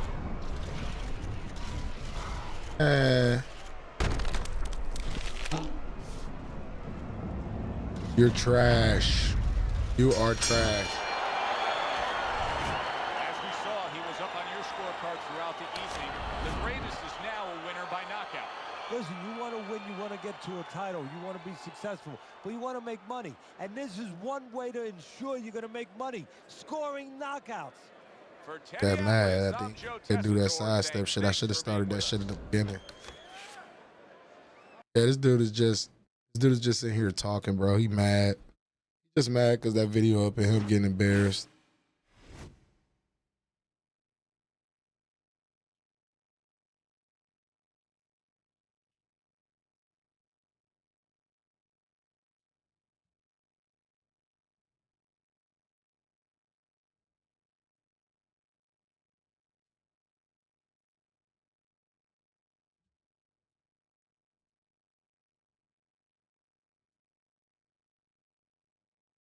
Just like you got knocked the fuck out and beat the fuck out. That's what just happened. That's how you feel? Hold on. You know what? Since you talking, let's play this again. Let's show this master class of how you got your ass whooped. And he trash. That's why he got to trying to do everything he could at the end to win. Pushing. He threw 1,000 chicken wings. Dude, you a disgrace. You're a disgrace. You are a disgrace, my guy. Take that shit somewhere else, man. You ain't have to get knocked out. You got your ass beat.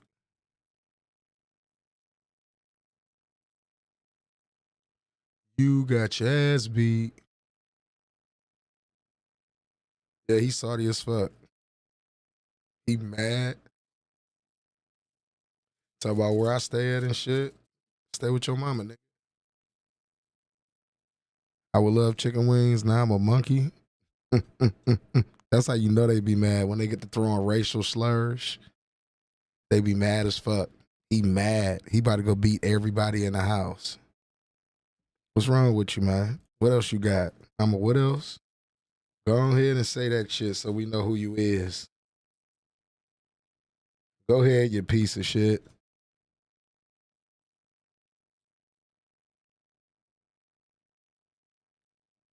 Blind Faith, I'm about to keep fighting, but I like trolling motherfuckers like this because they get mad.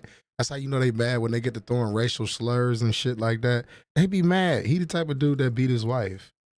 I promise you he is. When they get mad like that, and then I gotta go in, I gotta remind them that they wife like BBC. That's why they mad. Your mom left your dad for a monkey. That's what I'm guessing, right? Give me watermelon and stuff. You need better jokes than that, bro. You need better jokes than that, man. You embarrassing yourself, man. We want to hear some funny shit, man. Entertain us, man. Because that shit ain't funny. That's weak. Like I said, you mad. He's so mad he lost at a game. He called me a monkey. Y'all hear this shit? I can't make this shit up, y'all.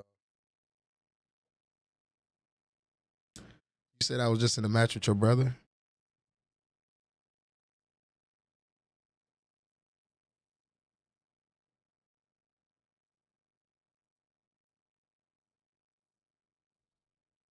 Yeah, he mad as fuck. You might as well be even more mad, you son of a bitch. Let me tell you something. There's all types of curly head, beautiful babies out here. So it's gonna be monkeys all around you. What you gonna do then? Fucking concrete jungle, you clown. Don't block him either. Let him stay in here because I want him. I want y'all to capture this moment. This is a clown. This is a clown right here. He's mad because he lost in the game. He got a video made of him, and then he tried to say all this other shit. Bruh, please. Dublin City King, man. Hey, go get some help, my brother. Go get some help, man. Stop pawning your girl off the monkeys too, man. You know what I mean? We touch places you would never be able to touch, my guy. Remember that. Um, Dublin City cunt. Yeah, y'all get on his ass. Let him stay in here because he embarrassing himself. He embarrassed himself with that one. Nah, you know what's crazy? We all know people like that would never say that shit to nobody's face. Ever in life.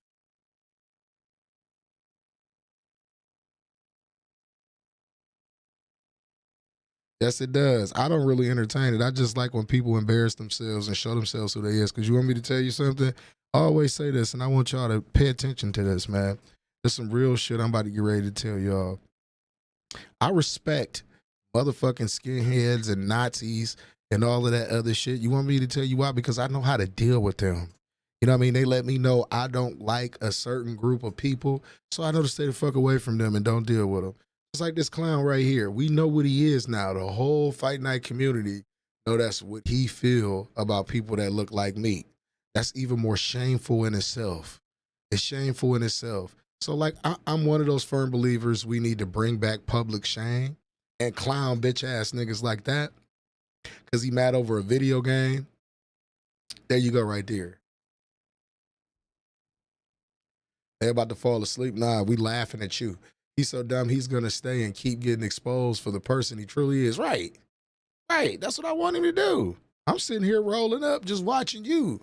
Go on and on and on because you got a video made on you because you're a fucking scumbag. Scumbag, dirtbag, sleazy motherfucker. That's what you are. So carry on. Keep telling me. Fight so we can see you get knocked out. No, I don't want to fight you no more. Why you want to fight a monkey? Why you want to fight a monkey?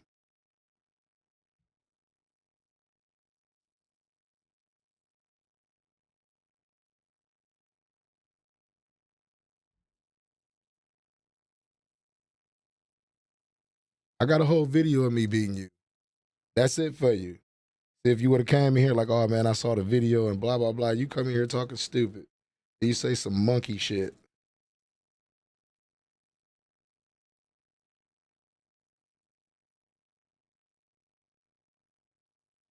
So just like I tell everybody else, man, that come here on that dumb shit, get off my dick, you bitch ass nigga.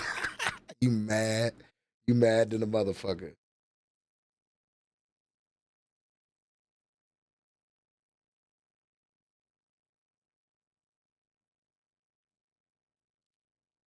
Cards was edited. We was live. How was it edited?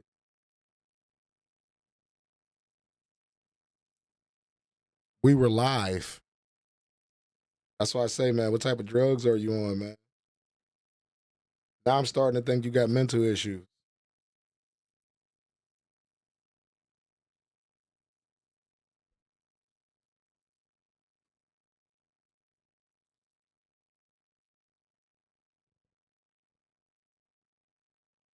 Every once in a while. Trey, every once in a while.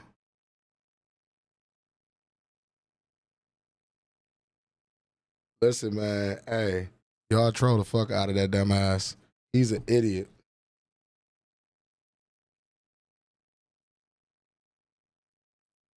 He got to be the dumbest motherfucker that I know.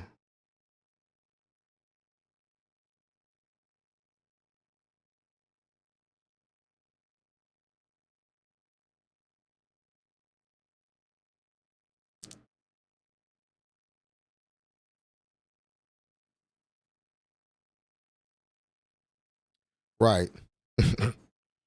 Or you know what though, for real. See, I be having special buttons for these niggas and shit though, because they be all mad, and I just be like, you know what, man? Oh, wait, let me find my shit. Let me find my shit.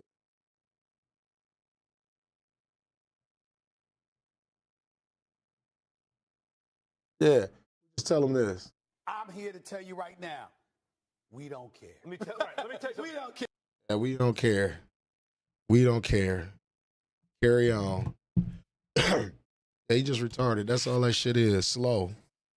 Anybody who talk like that is slow and got mental issues. And I'm telling you, somewhere down the line, when they talk like this not fall over. That girl left them for some BBC, so they can't stand niggas.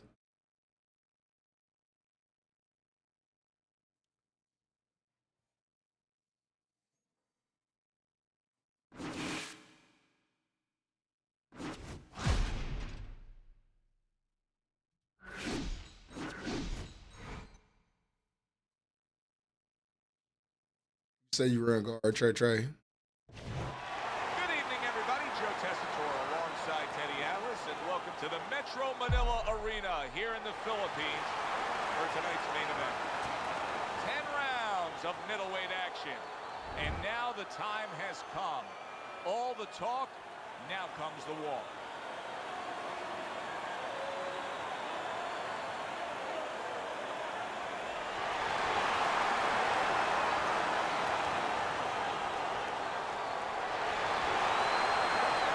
You know what? I don't even be getting mad. You want me to tell you why? Because they let me know that's what they got to do to win. We went over the rules in the dressing room. Let's have a good, clean fight. Touch them up. How your girl say she like it from the back? Scheduled to go the full 10 if we get that far. Round 1 underway.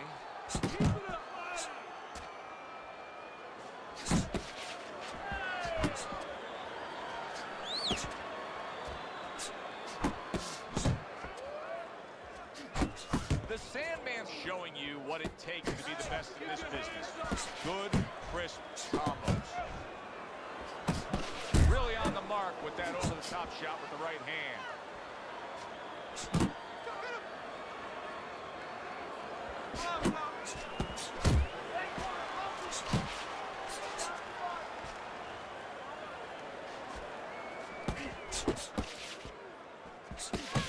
The Sandman's the kind of boxer that wants to do just that. Find the target, get the combination working, land both punches.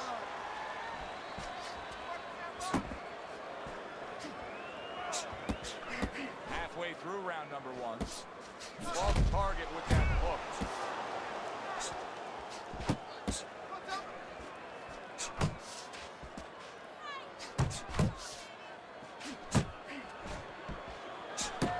Ferocious is doing well here with that 2-punch combination.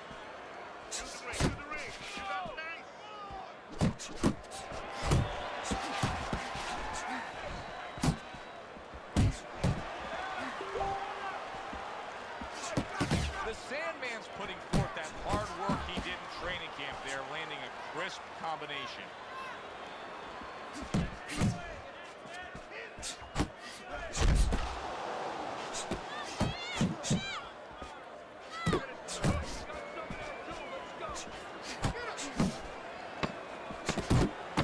Trying to erode away that body with the combination punching. The Sandman's commitment to the cause of being the aggressor really had him in front in that last round. Look at his opponent.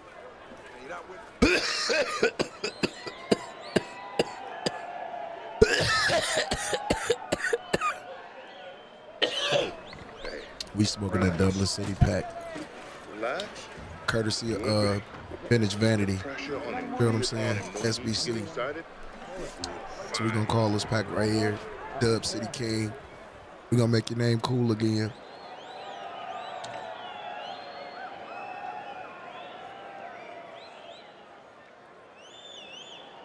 That boy bad. Here we go. Round 2 is underway. Oh, what a whip by Ferocious. able to dismiss that body shot. He got hit, but he sends it right back.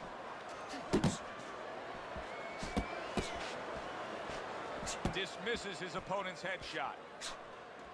He takes a shot and then commits to giving one right back. A little give and take, and here comes the left hand. Move!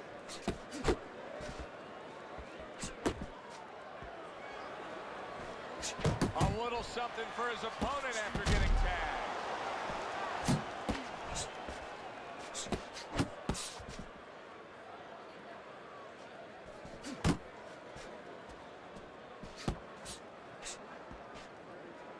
Reaching the halfway mark of this round.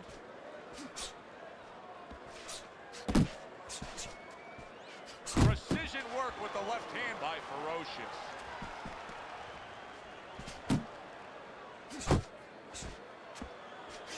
He scored well after being hit himself. The Sandman's giving us something to think about early on in this fight here, but his opponent has even more to think about. He has established the jab already. Yes, he has established the jab, and now his opponent has to think about moving his head so he can get past it.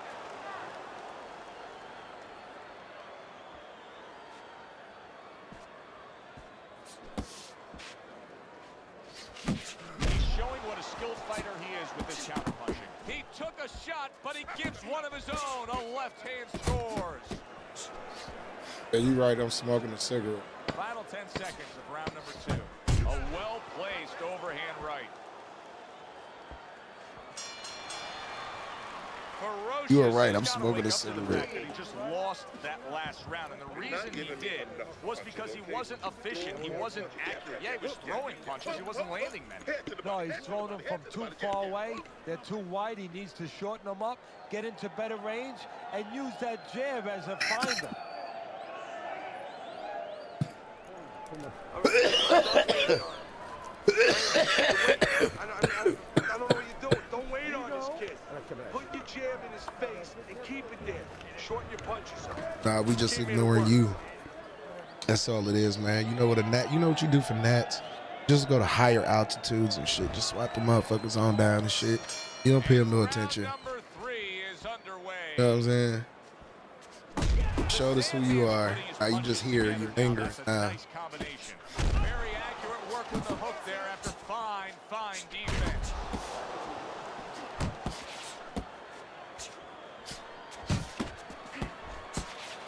The Sandman's right hand scores well that time.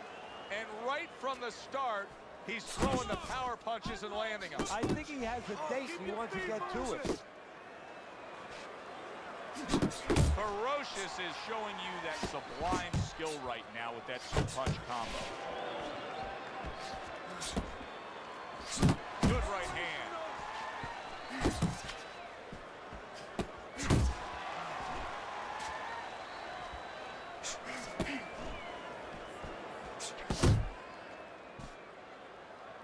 And coming upon the halfway mark of this 3-minute round. Good flush 1-2 jab and a straight hand by Ferocious. That's what I said. That shit be funny as hell, bro. I said that the other day. There's a whole bunch of niggas that don't like me that be here just watching. The Sandman's landing a combination here. That's what he does when he's at his very best. A little defense turns into offense. He blocks the shot, comes right back to one of his own.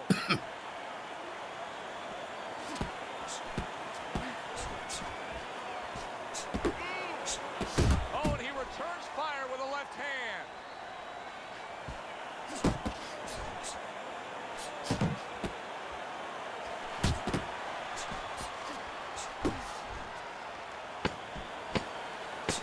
Ferocious is at his best when the combinations are landing. He scored well there with that combo. And that's the end of round 3. Get some water. You good? You all right? I'll say it twice. Breathe. I'll say it twice. You threw a wide punch out there and he caught you.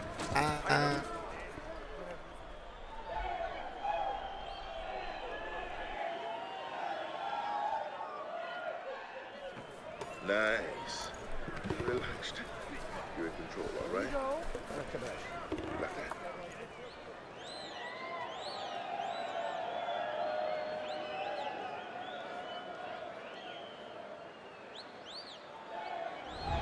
Start of round number 4. Easy scorecard to put together.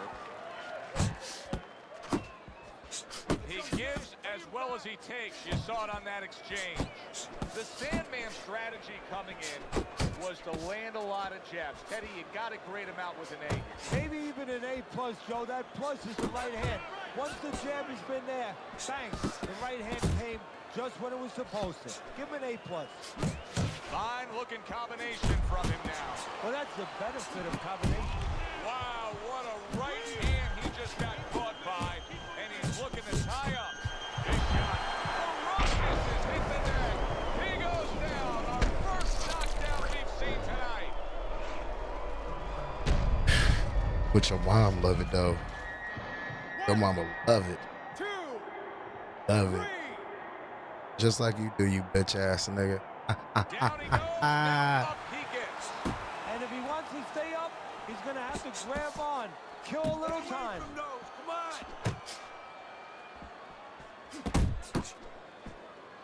Needs to improve that accuracy. Missed with the headshot. 90 seconds to go in round number 4. A well-placed left hand up top.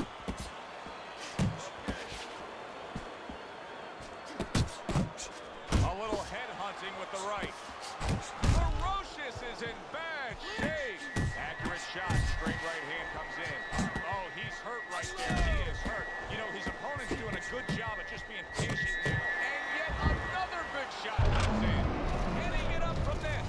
He's done it before, but can he get up from I throw so many straights, nigga. You threw 457 straights. You top 10 of all time. 3, 4,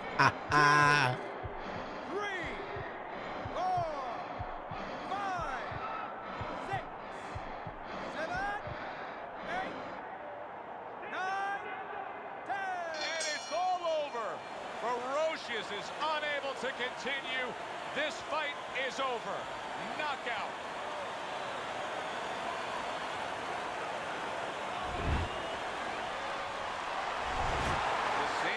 Body. Just like you bitch ass nigga. I said that when I beat your ass. Body. But you want to win spectacularly. You want to get people interested, excited. He just Wouldn't be nothing without a chicken wing and a push. Joe Tessitore, have yourself Kick a push head great ass night. nigga. Fuck out of here.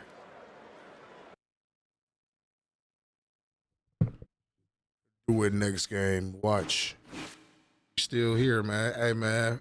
For me to be a monkey, gay, all this other shit, man, you still here.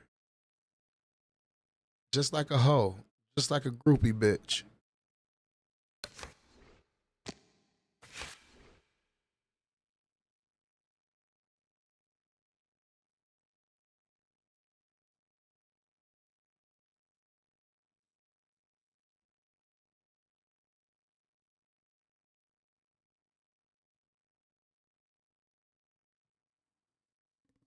Had to have me do it, man.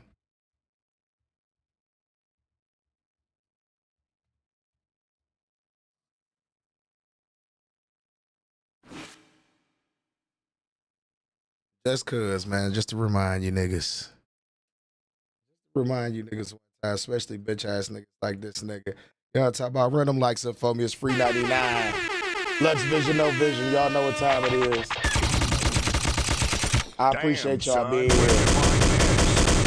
Suck ass nigga. Well, let me remind you one time of what you need to do. You feel what I'm saying? My defense is impregnable, and I'm just ferocious. I want your heart. I want to eat his children. Praise be to Allah. Are you saying now, Mike? Hey, man, one time for... Niggas know that y'all can't shine like my clique. Oh, shit, nigga. Y'all what y'all doing about this? starting to sound like my shit. Can you get off my I am not a dreamer. Homie, I am a dream. I'm not a team player.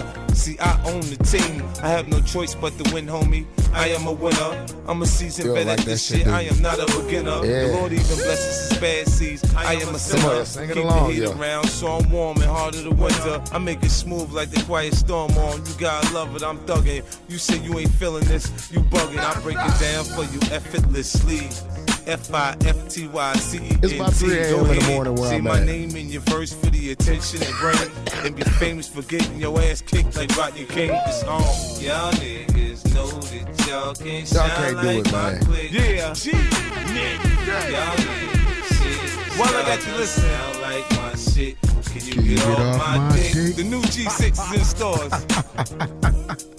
G in the Let's finish sneakers. closing. Finish G in the vanity. clothes.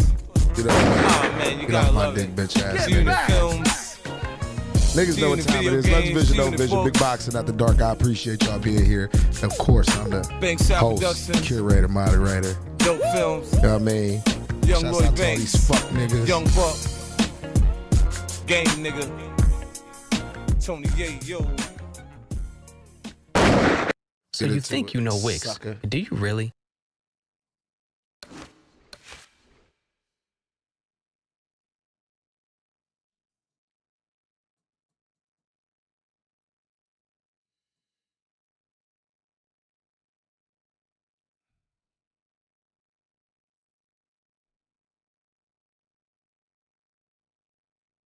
Yeah, but back to regular schedule programming. That bitch ass nigga out of here. Sucker.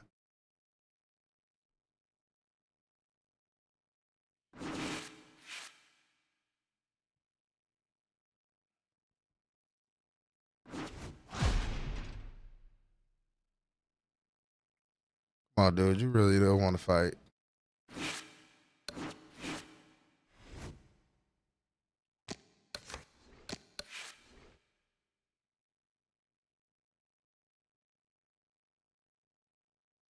I don't know where that bitch went. Fuck that hoe. You don't chase no hoe.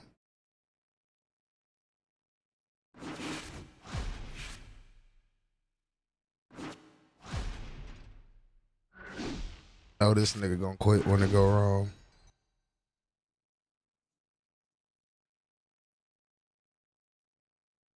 Hi, everybody. I'm Joe Tessitore alongside Teddy Atlas. Good evening and welcome to London, England. We're at the Royal London Theatre for our main event. 10 rounds in the middleweight division. Boy, and we expect this to be a big night of it. When you get a fight like this that everybody's been talking about, it's always so interesting to see these opening moments here in round number 1.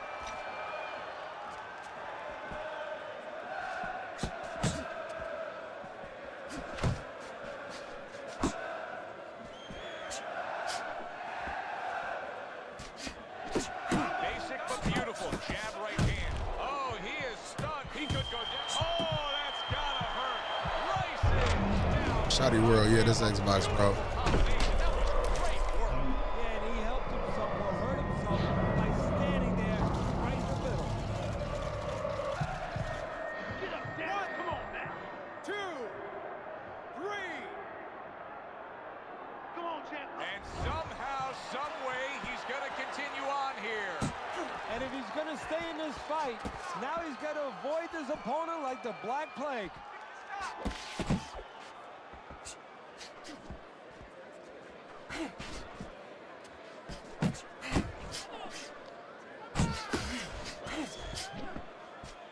The Sandman's so deep. Oh! He is level. Body! Could he possibly get up?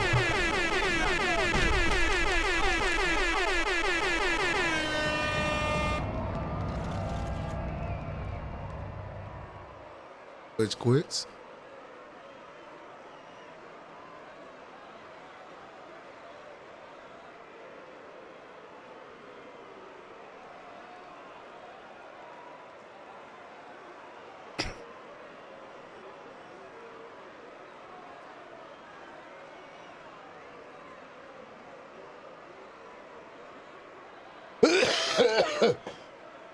You out here, Matt? No, Trey ain't sparring tonight. We'll spar tomorrow. We're gonna do a lot of sparring tomorrow.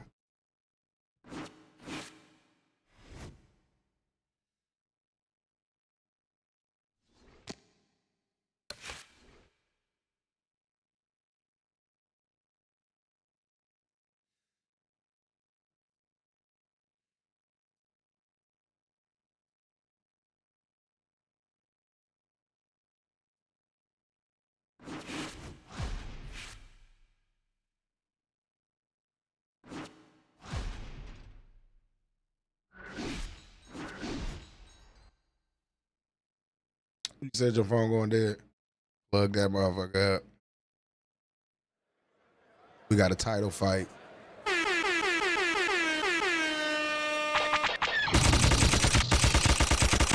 Damn, son, where'd you find this? Good evening, everybody. Glad you've made the decision to be with us. Alongside Teddy Atlas, I'm Joe Tessitore. We're glad to be bringing you action and welcoming you to a sold-out Boardwalk Hall in Atlantic City, New Jersey.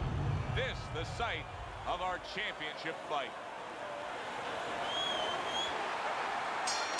Round 1 of 12.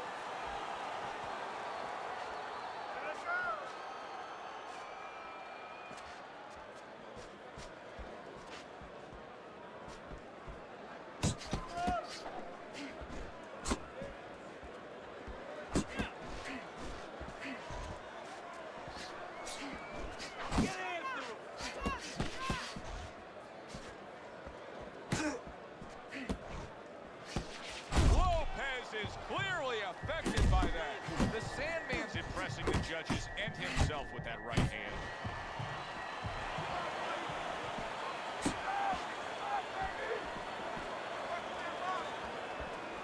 A good block.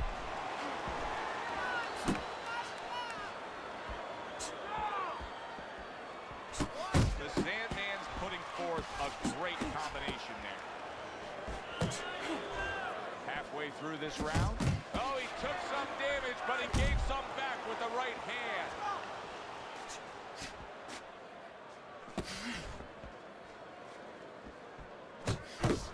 Very nice defensive guard there. A little 1-2. Jab followed by the cross.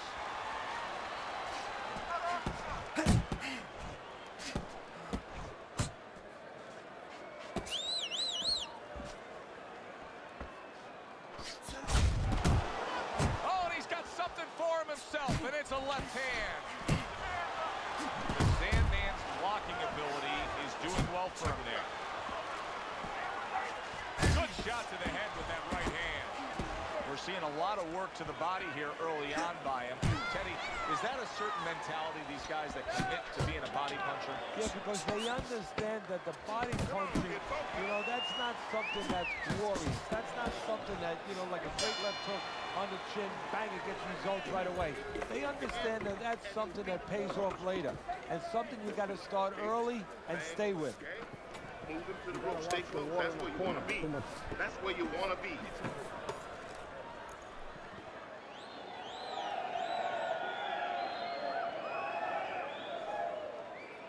How you doing? Keep your hands. So a fresh round is underway, but is it a fresh fighter? Lopez's corner is hoping so. Based on what we saw at the end of the last round, who knows? Well, his corner should also be hoping that his opponent across the way doesn't come out here like the executioner to get this over with. Because if he does, I think it's over.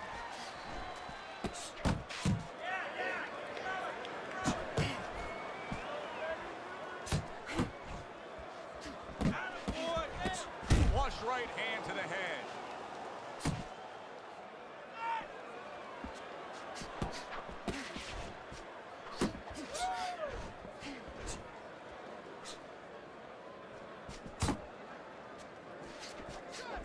The Sandman's really in position to control things in this fight. If he can do what he did just there, that's landed a good solid jab. Targeting that 1-2. Halfway through this round here.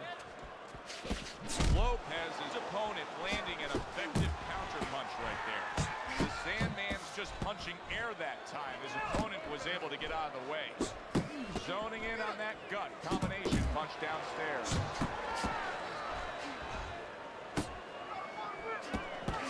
Blocks that blow, and then a counter uppercut.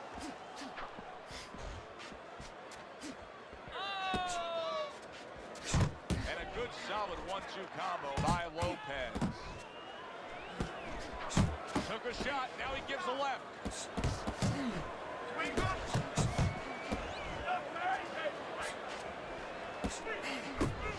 See, the defense pays off as he gets rid of that downstairs. Keep your back up the rope. Keep your back up the rope. Just 10 seconds to go here in the second round. Sandman's combination punching is working well here.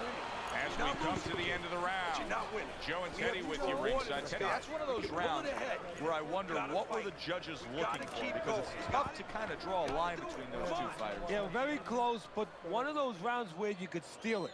You did a little bit more in those last 30, 20 seconds. Maybe that's the impression the judges are left with.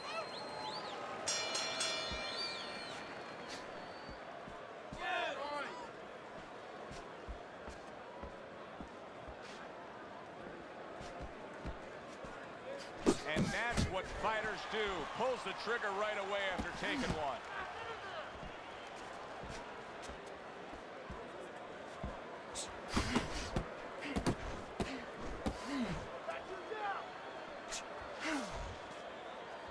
Targeting a left hand to the body.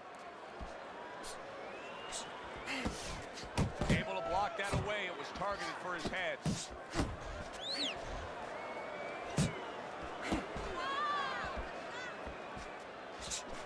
Scores with the uppercut.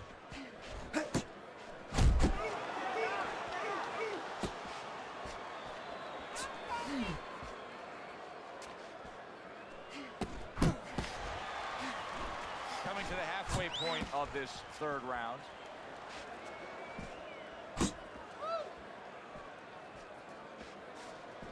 The last thing either guy wants to be here, Teddy, is one-dimensional. The last thing you want to be in anything to be successful is one-dimensional. I mean, if you're a comedian, you don't want to be saying the same jokes all the time. Your crowd's not going to be there.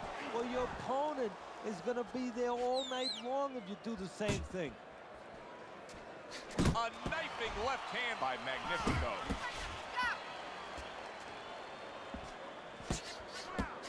Fires right back at him. The Sandman's quickly taking control of this fight early on with one single weapon of choice, and that is the jab. Yeah, the jab and the jab at the right time. He's catching his opponent every time he starts coming in before he can get started. Return to sender. He gives him back one of his own. Tried to land that upstairs and was off the mark. And round 3 comes to an end. We got it. You need to jab. You need to. Well, we heard his analysis, but as for how Teddy has scored those first 3 rounds, here's a look. The Sandman's the kind of boxer that wants to do just that. Find the target, get the combination working, land both punches. Magnifico's cheek is cut. You can see it's opening up now. Boy, that could be a factor later on.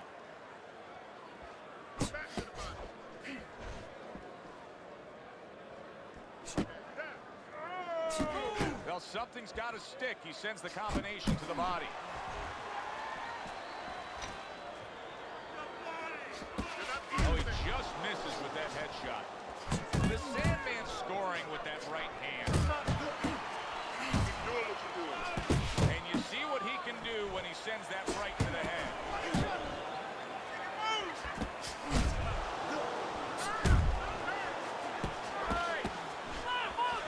Goes up top again.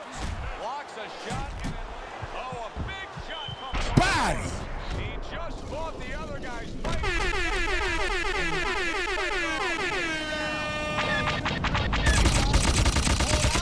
Damn, son, where'd you find this? A world of punches. Lopez's climb back up from the canvas may inspire him.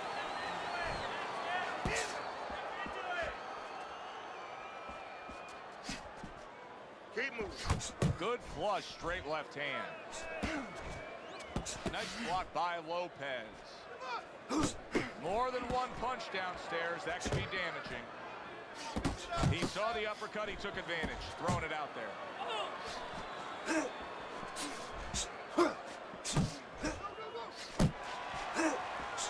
Comes right back with some offense of his own.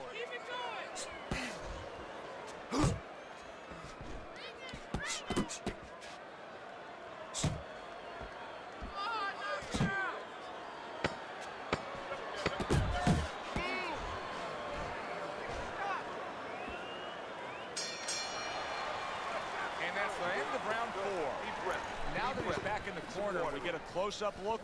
Magnifico's cut even looks worse. And it's up to the fighter now, Joe, for his attitude not to change. You know, we can look at it and we can say, wow, that cut looks worse. The fans can look at it and say that. But the fighter must be steady, the same attitude, as though he doesn't have a cut. Otherwise, he has no chance of winning this fight. All you need is water up there, and that's it. You don't need that, no, throw that away.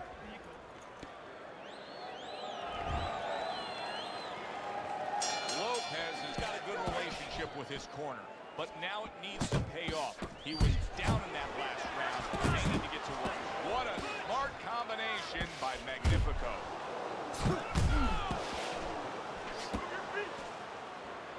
The Sandman's doing exactly what you should to be a strong defensive fighter. You got to block those punches away. Do you see any way in which he can take his opponent's aggression and turn it against him? Yeah, the perfect way. I mean, boxing 101, counterpunching.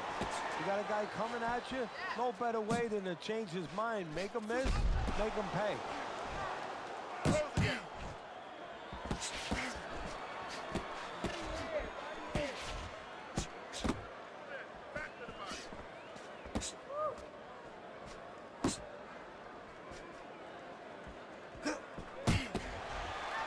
Still plenty of time to work here in round number 5. Minute and a half to go. Little volume punching to the body there.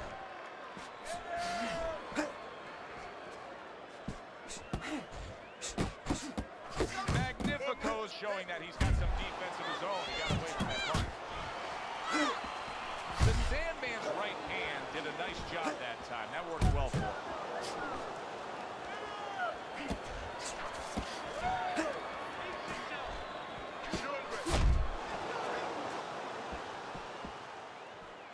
Magnifico's making for a tough target there. He gets away from that punch. Lopez is doing well here with that two-punch combination.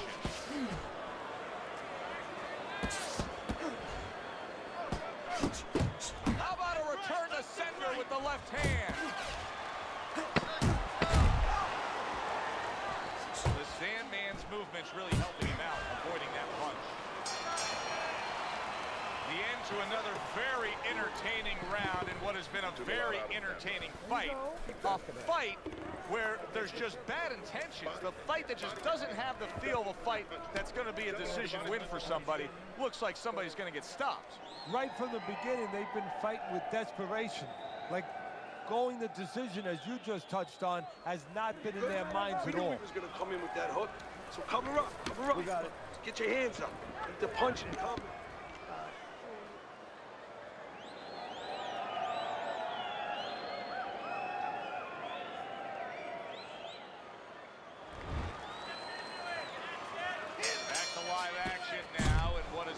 Closely contested fight. One of those fights that somebody is still waiting to break through and be a difference maker in. The Sandman's found the punch that'll always excite a crowd, and that's that straight hand, that power shot. You can see it coming, and there it is. Well, he must be pretty happy that he's got an opponent that throws all wide, all round punches, because straight beats round. Keep moving.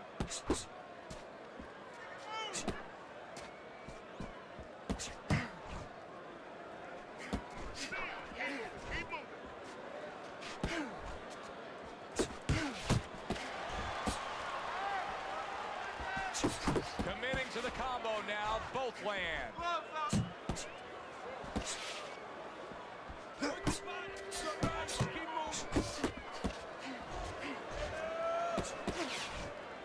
Reaching the halfway point of round number 6.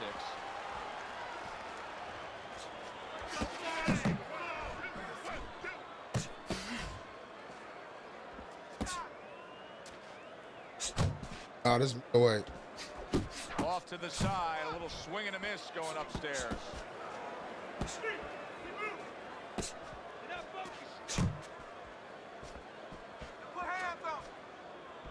Sending out the power shot. It was a straight left hand.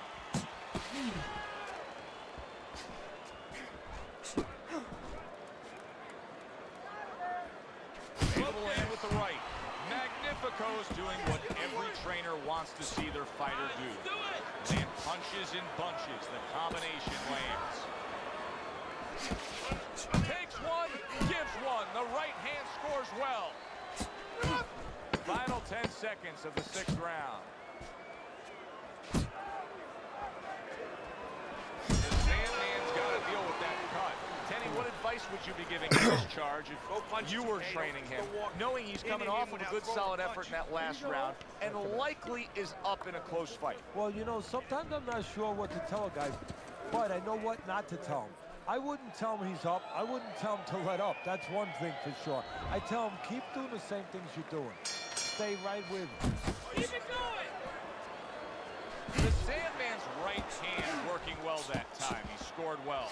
Well, I think a lot of people probably didn't expect this out of him, but I like the way he looks on the outside. He's an inside man, but guess what? He's got an outside touch. Okay, let's go.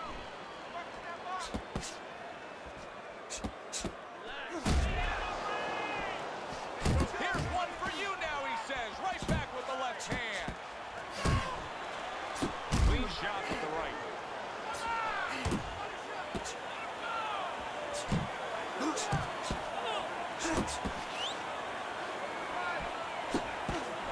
The Sandman's not just loading up. He's landing combination punches like he did right there. Solid left hand. Takes one to give one. Uppercut in return.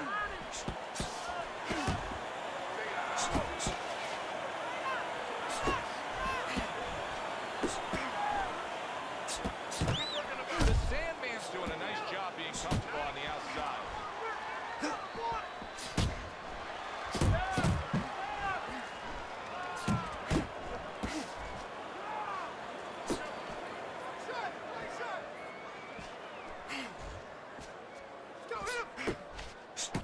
Good solid shots with the combo downstairs. To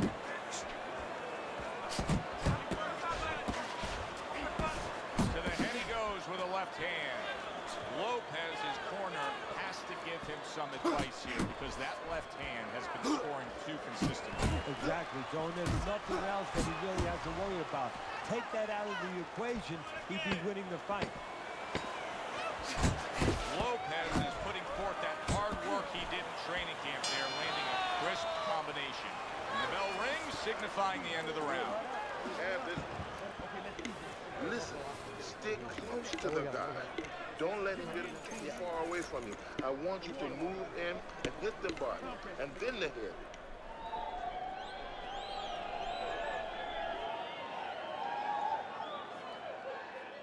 All right, deep breath now. Deep breath. Relax. Relax. Are you all right? Now I need you to keep your hands up. Keep your hands up. Premier Don't night, I worry appreciate now, you, right? man. Appreciate you being here, bro.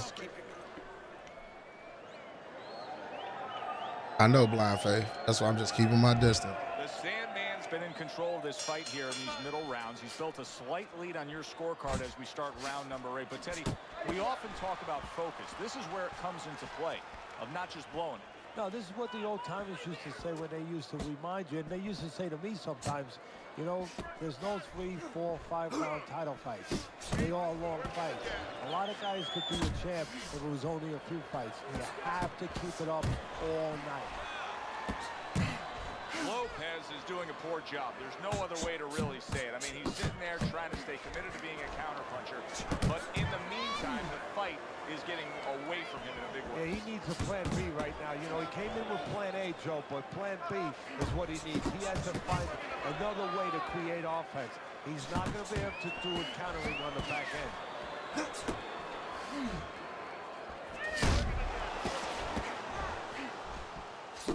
And you see how he just set the table for that right hand after the jab. The halfway point of round number 8.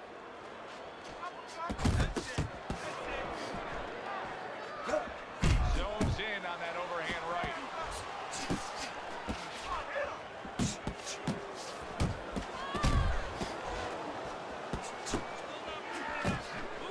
Nowhere close that punch by Lopez. The Sandman's work in training camp is now paying off. You see the accuracy and the effectiveness with that combination.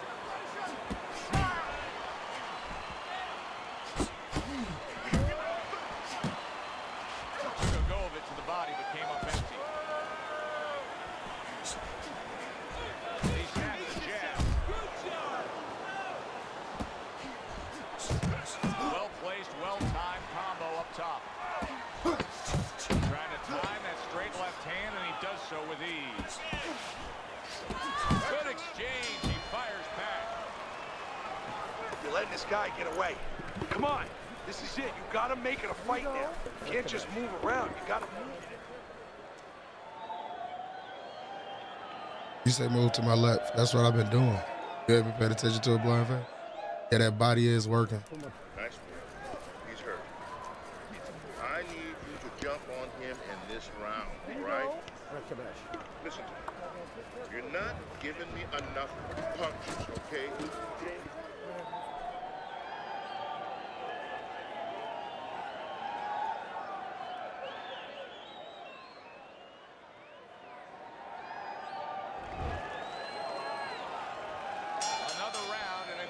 Up with the rest of them, it'll be closely contested and hard to score. Scored well up top. Good looking right hand after he got hit. Lopez's movement helped out there. He avoided that punch. The Sandman's doing something that not everybody appreciates, but he is making his defense a major factor. Yeah, well, a lot of times people, they only get it done on one end. What I mean about that is, offensively they use their jab, they use aggression to set up the offense, but he uses defense to set up the offense. Wow! Body! And he crashes to the canvas once again. He's gotten up before. And he just glitch quit on me. And he just glitch quit on me for the belt. That's the second time that it happened to me. He just glitch quit on me for the fucking belt. Garbage shit.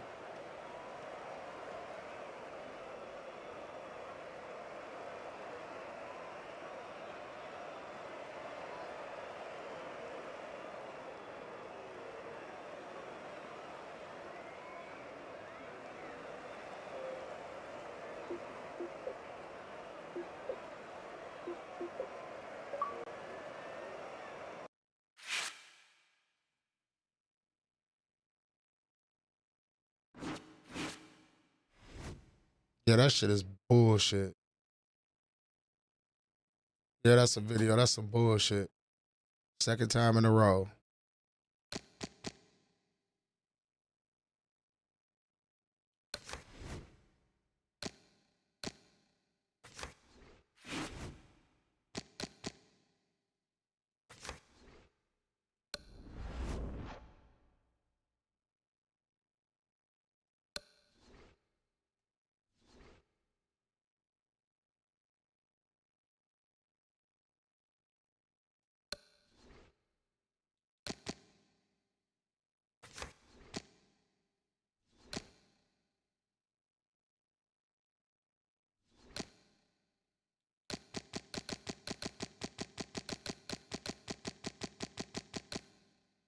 What was that dude?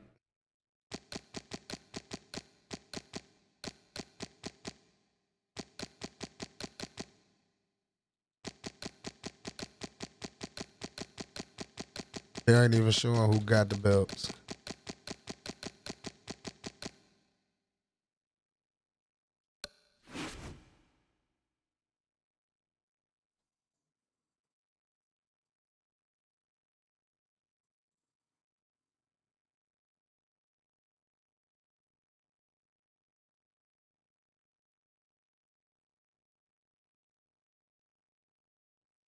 What you talking about, Juice Man?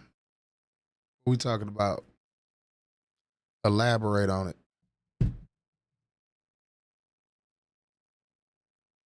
Yeah, that he was out of here in the 9th round for the belt. That's the second time that I'd have been whooping on the motherfucker for the belt and they didn't quit. Quit. Stone Cold quit.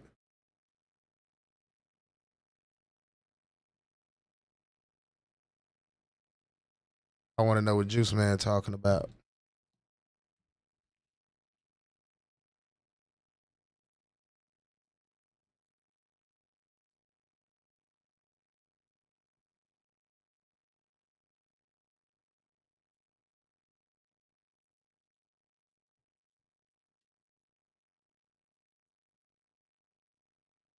You said he had a glitch belt on me? I'm pretty sure he did. By the way he was fighting, I could tell he ain't had no belt of such kind. But that's the second time. No, the other day, that LCD dude whooping his ass. He was on his way out of here and he quit once he saw he was down on the cards. There'd be a lot of that going on. A lot. You want me to tell you why? You want me to tell you why it's like that, Juice Man? Because these niggas got money way too early, bro. And I'm an advocate about fighters getting their fucking money and shit because they going in there, they taking the bumps and the bruises. But see, it ain't about who the best now. It's a fucking money and fashion show. These dudes, they not real fighters for real, for real. They cherry picking. You got fucking promotions like PBC and the Zone and shit like that. They not making these dudes fight the best dudes, man. They giving them fucking tomato cans to make them look good to the general public so they can sell tickets. And then we see what happened when they run into some type of competition. They really be fighters.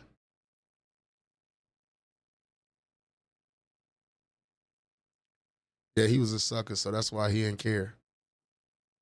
But that's what that shit all amounts to. These dudes ain't real, like, hungry ass fighters. Like, I see it in Shakur. And people argue with me about that, but I literally see it in him. Tank, I don't know where the fuck his mind at right now. Earl Spence ain't been right ever since the accident. Terrence Crawford always just been a dog. You feel what I mean? I don't really see like no up and come like really Abdullah Mason, the young boy from the city. Like I see him, but like, bro, like I don't know where boxing is going at this point because like these dudes real like they don't make them fight each other. I don't give a damn what y'all did in the gym or all of this other shit. Motherfuckers is too friendly.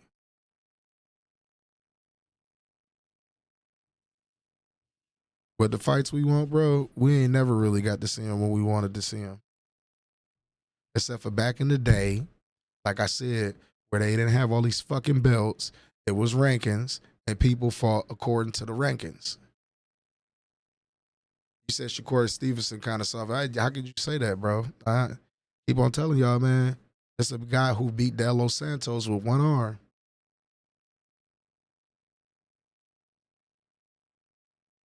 You said that's why I went to UFC. The only ones I see doing something is Crawford, Benavidez, Bivol, low-key Ryan. Ryan ain't really doing shit. Shakur honestly impressed me his last fight. Yeah, he did his thing.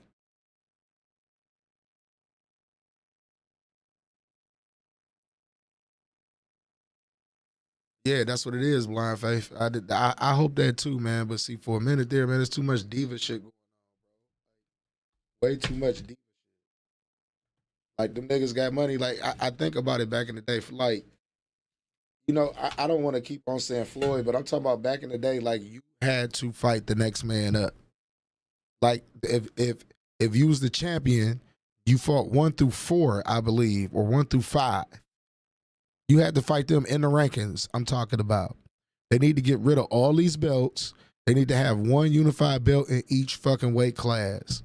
And the dudes in the ranking fight the champion. Like, mandatory challenges. Like, they need to go back to that shit and have some type of structure in boxing. But when you got all these fucking promoters dictating everything that's going on, like, that's what you get.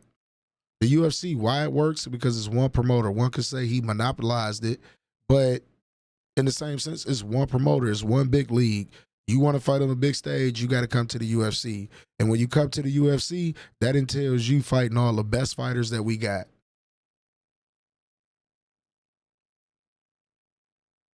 That's what I'm saying. And Earl Spence was the last one I heard say, man, I'm about to go unify these titles. I'm trying to get them. I think Bud did it. But like, yeah, man, everybody think they Floyd Mayweather. Floyd Mayweather was good for the money part of it, but the whole bravado and, you know what I mean, the whole image thing, like he fucked it up, man. Like, one thing they used to always say, man, like it's hard to tell a motherfucker that sleep on silk sheets to get up at 5 a.m. to go run. Real shit. Only thing I don't like about the UFC is they don't pay them boys.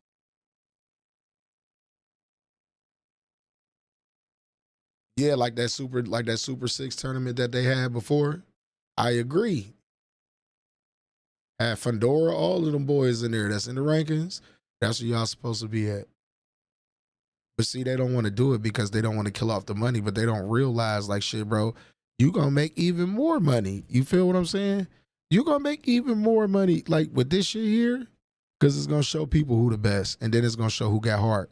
Like, you want me to tell you why Issa Cruz is so big right now? Because Tank whooped his ass.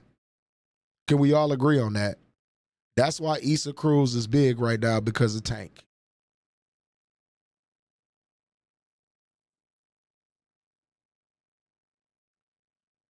Yeah, and that's ridiculous. That shouldn't be a thing, Mr. Almond. Like, people take L's. Everybody can't be Floyd Mayweather. Everybody can't be Rocky Marciano. Everybody can't be Khabib Nurmagomedov. Everybody can't be John Jones, technically. Everybody can't be those people. There's only selected few people, man. Like, there's no shame in having a loss and come back, especially if you're a champion. Like, now when you getting your ass whooped and it's getting to the point where you constantly getting concussed, then it's time to sit down. As far as like, cause you took a L, like, I don't understand it, man. Like, no one wants to lose. Let's be honest about that. Nobody want to lose. But if you lose, it's about how you bounce back from the loss. Sometimes an ass whooping can teach you some shit. Real talk. Like, think about Canelo. Got his ass whooped by Floyd and learned some shit. He learned some shit after he got his ass whooped by Floyd. Ring Magazine used to be the elite belt, but then all the other unnecessary sanctioning bodies stealing money with 9 belts a sanction. And then I heard it was like $30K for the belts. Like, what told him, like, what the fuck? I want that shit either. You said Roy Jones Jr. was better than Floyd. Let me say this. Roy Jones Jr. didn't know when to stop. That's Roy's only problem why people look at him in such a bad light. He didn't know when to stop. Young Roy Jones Jr. was a fucking problem. He was a problem. He's one of the greatest of all time. I'm going to give it to him. We're going to give him that. But perception, the end, it looked bad. Just like my boy Anderson Silva in the UFC. He didn't know when to stop.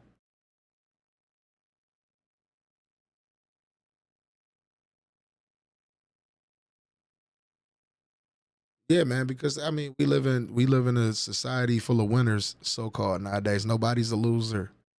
Nobody's a loser. It ain't nobody, you know what I mean? Nobody wants to lose, but it's winners and losers. It is what it is, you know? People are afraid to accept that for some odd reason. Like my boy Adrian Broner, he never was right after he lost to Maidana. But my thing with Adrian Broner is I don't think he got the money too fast. That's number one, and he a Cincinnati nigga. That's number two. We gonna keep it real with that. But number three, it was like, you know, he was trying to be Floyd before he became Floyd. Now don't get it twisted. Adrian Broner is a 3-division champion, a 3-time champion, three division champion. So don't get it twisted. Adrian Broner could have been great if he took the sport serious. Like, see, this is what people don't understand about Floyd Mayweather, bro.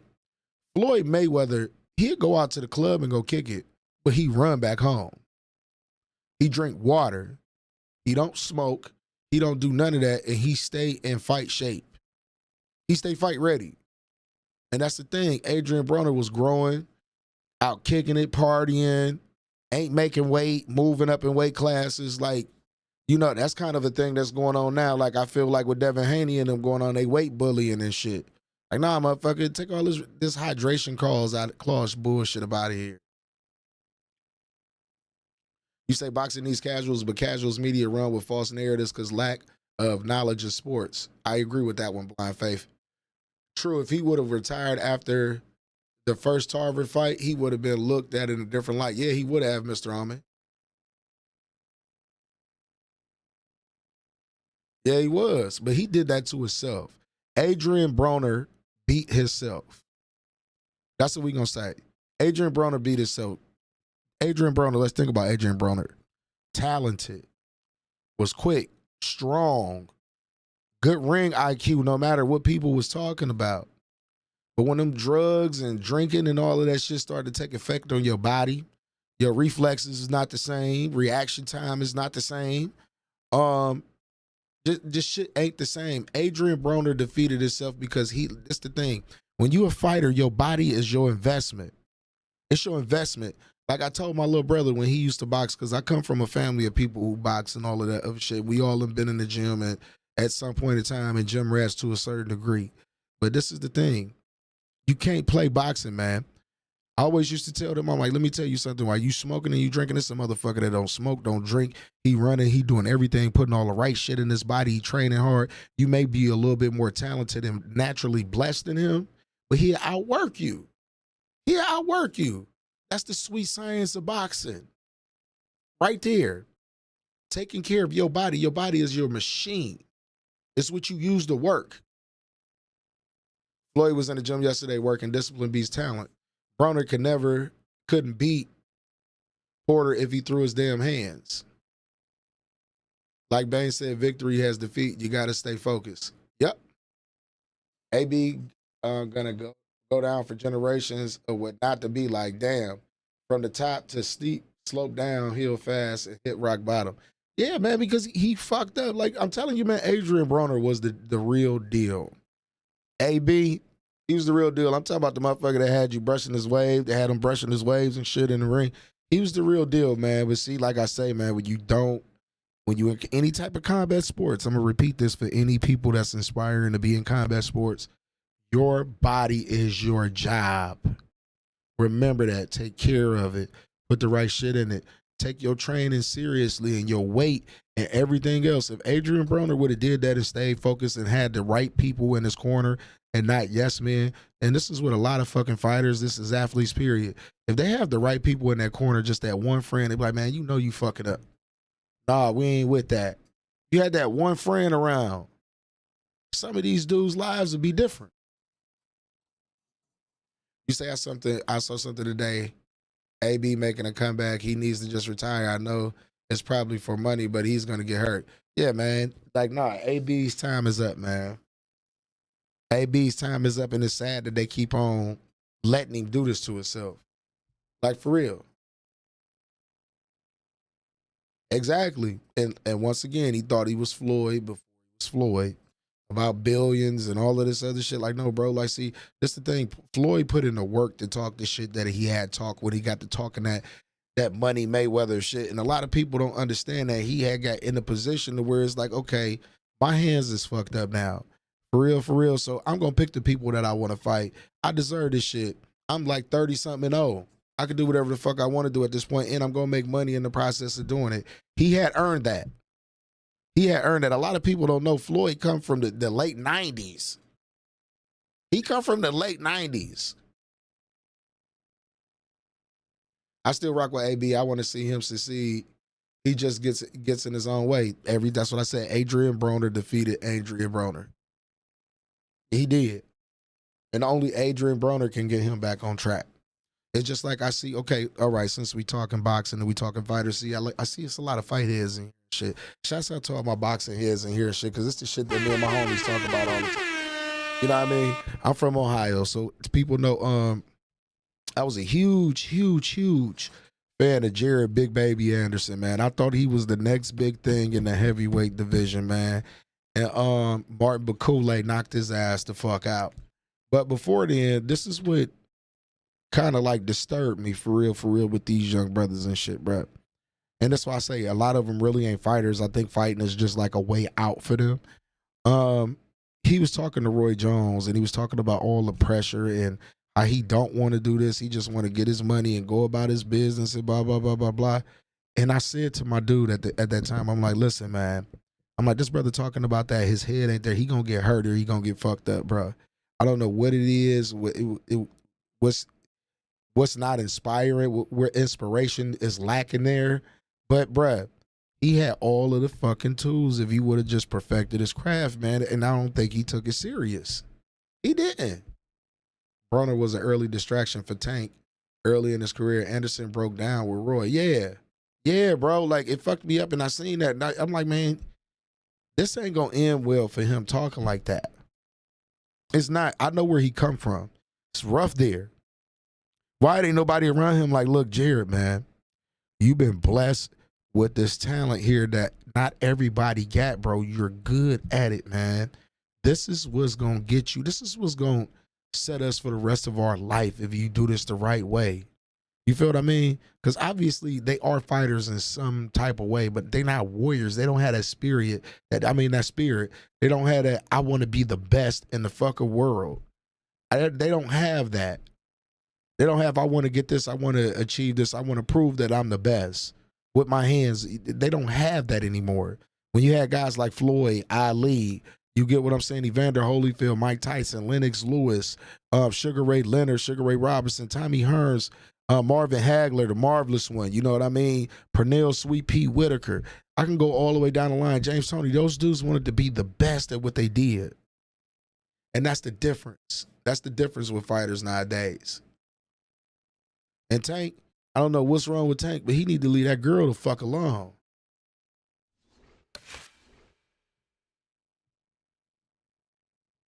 I try not to get in dudes' personal lives, especially when they like families and you know, all that other shit. But like one thing I say, bro, if the broad got you going to jail, you need to leave her the fuck alone, my G.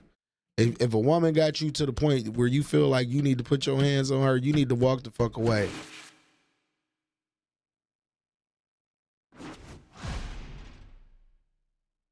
Oh my God.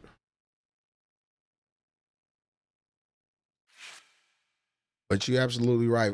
Blind Faith, pressure burst pipes and baked diamonds.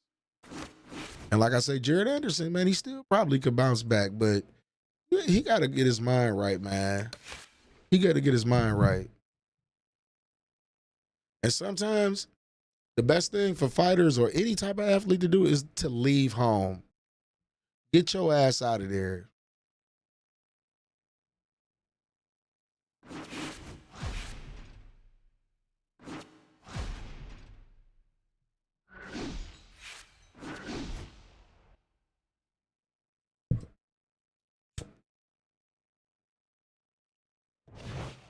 Good evening, I'm Joe Tessitore alongside Teddy Atlas, and we welcome you to the State Palace Theater. Great venue here in New Orleans.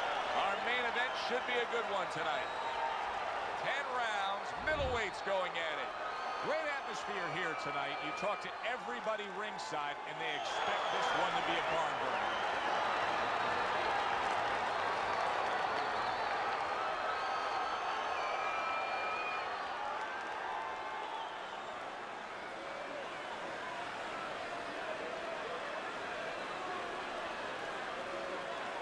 We went over the rules in the dressing room. Let's have a good, clean fight. Touch them up. Everybody's been waiting for these two to meet up.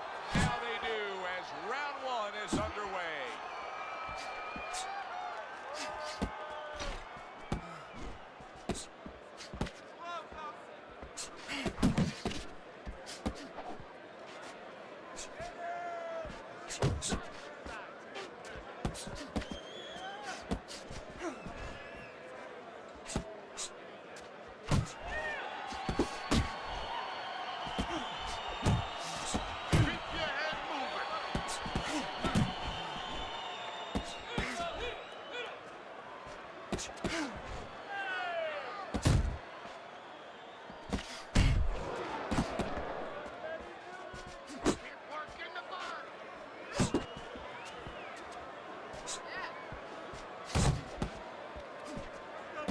There by Blood. 90 seconds to go here in this round. Get out the way from those punches. Move your head. Move your head.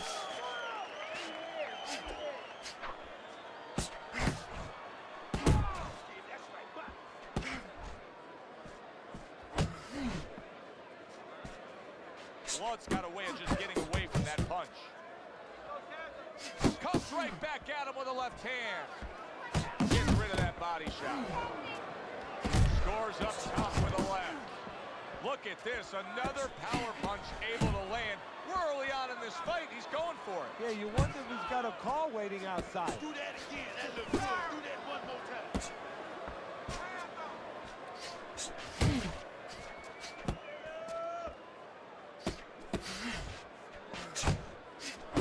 Good combination to the head. The Sandman's punch didn't come close. Little head knocking with that right hand. Flood's back in his corner now, probably reflecting on what was a very solid round. Now, he didn't overwhelm his guy with a quantity of punches, but Big pro fighters should all see psychiatrists. Brain damage in life. A lot of these fighters come from and no one to show them how to deal with success, fame, and money. I agree. I agree. And especially in this sport, such a difficult sport. Especially this day and time. The physical things that you see, you know, the chest and back. You know, this guy's got the strong muscle up top, you know, over his shoulders, in between his shoulders, his brain.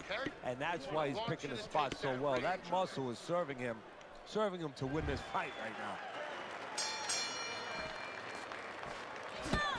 the Sandman's putting his punches together now. That's a nice combination.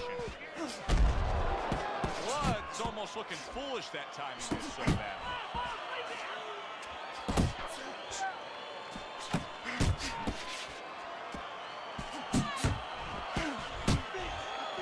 He took a shot, but he came back with a right hand of his own.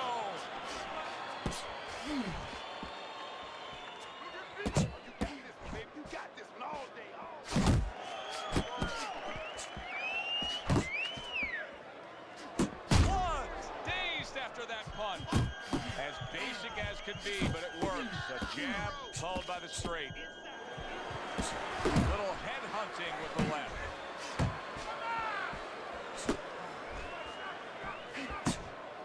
Covers up nicely, gets rid of his opponent's body shot.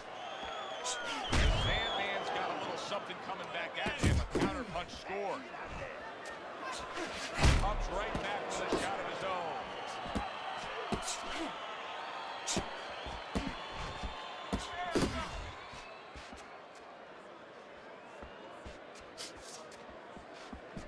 Flood's punch is far off the target.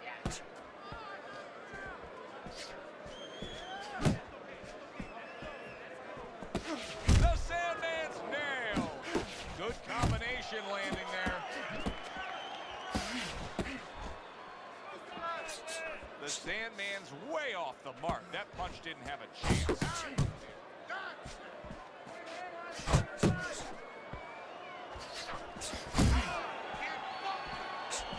There's the combo downstairs.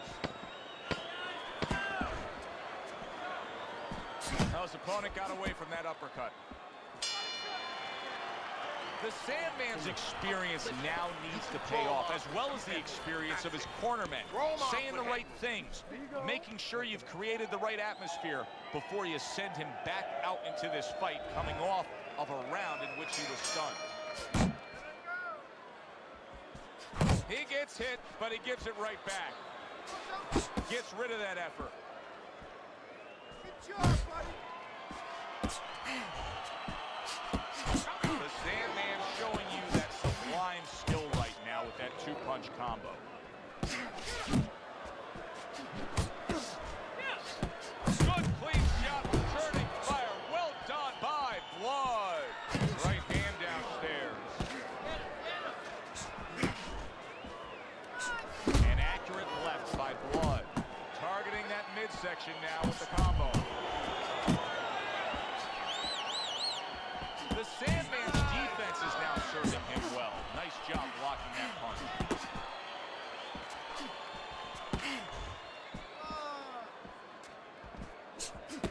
Able to cover up along the belt line, blocks that one. Reaching the halfway mark of this round. Blood's landing a combination here. That's what he does when he's at his very best.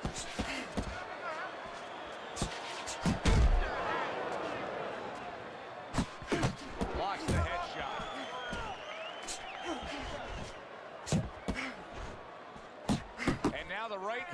hands because of the work done by the jab. There's a straight right hand. Able to get away from that headshot with the block.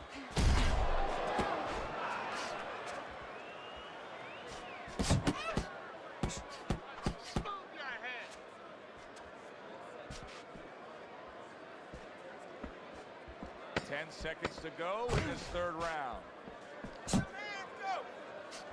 Working the body. It's time you come in. It's time with the uppercut. I need you to move in with the jab. Get close to him with the jab, then go to the body, then go to the head. You know where you need to be. The Sandman's out in front as we take a look at Teddy's scorecard for the first time tonight, but they're still in a mode of just feeling each other out. Neither man has taken control of this bout so far. Well, his opponent is opening up and coming forward, so I would think there are some opportunities that exist. Yeah, I think some counter-punching opportunities. Opportunities not on the front end, but on the back end. Comes right back at him with a left hand.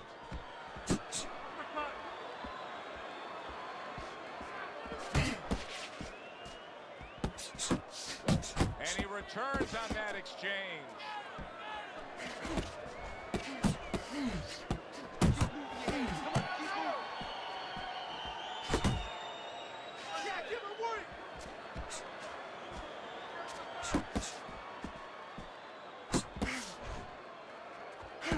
Halfway through round number 4.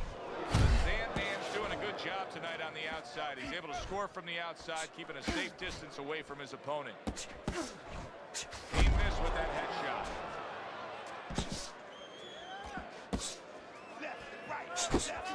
A striking combination by Blood. Go pay him back.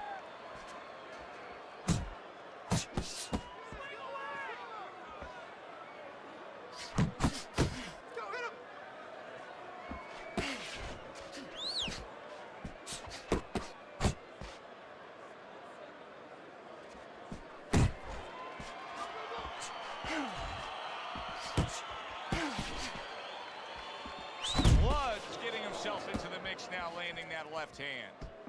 Good, strong uppercut. He comes right back with it after taking one. Good block. 10 seconds to go in the 4th.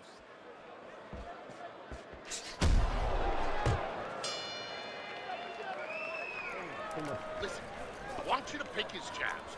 When he throws a jab, parry it away and you'll catch it, okay? You got that? It's good. And we are back underway. Another round in a fight that's been very entertaining, but I wouldn't want to be a judge. This is one of those fights that could go either way. Punches and bunches, combination up top. They trade shots. He got caught by that right hand. He never saw it coming. He may be looking to clinch here. Keeping his hands up, getting way of his opponent's effort.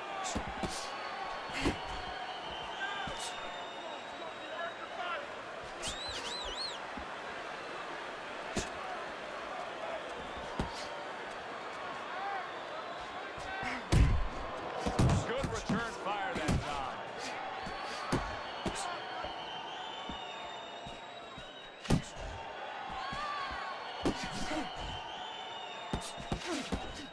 Very accurate to the body with that left hook. Then he brings the right hand. There's the headshot, but he parries it away. Halfway into round number 5 here. Comes across with a hook up top.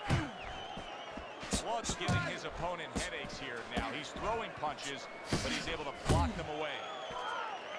The Sandman's swinging and missing like he's at bat right there. That punch was nowhere near his opponent. You get the sense that they know no other way how to fight. They are going at it, back and forth, toe-to-toe, punch for punch.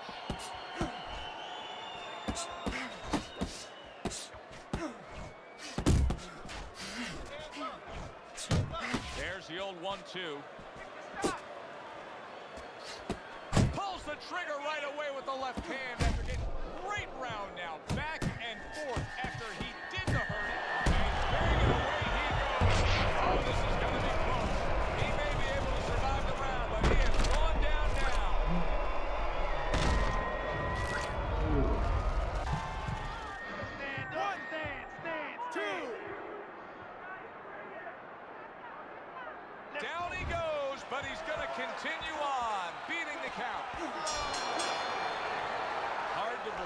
that they can keep up like that.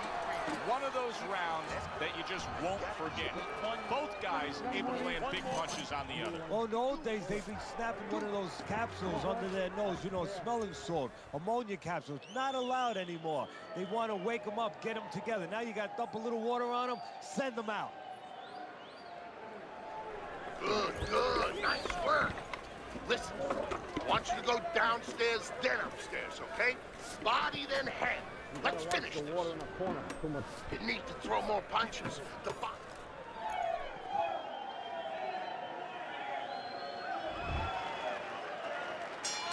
Halfway through this fight as this round gets underway here. Been interesting so far. Who knows what we're in store for down the stretch. How about that exchange? The Sandman's so dangerous with that accuracy. A two-punch combination landing.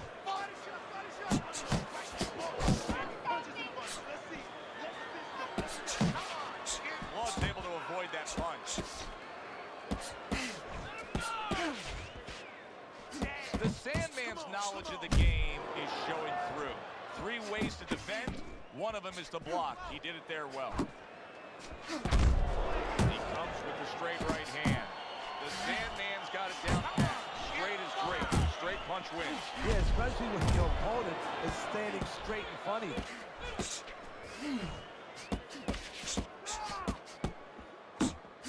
And now he's acting like a fighter. Coming back with the right hand after getting scored upon.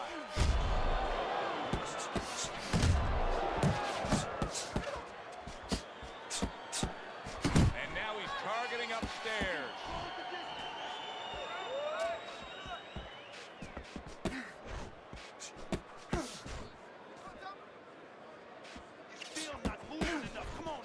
How about that left hand? Blood's showing you a little defensive skill there. Able to move away from that punch. See, that's what you want from his left hand. That's exactly what it should be doing, that left hand by Blood.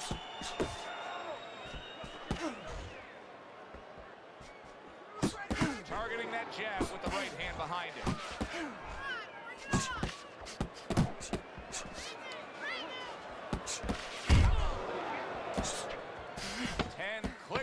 Of the talk. The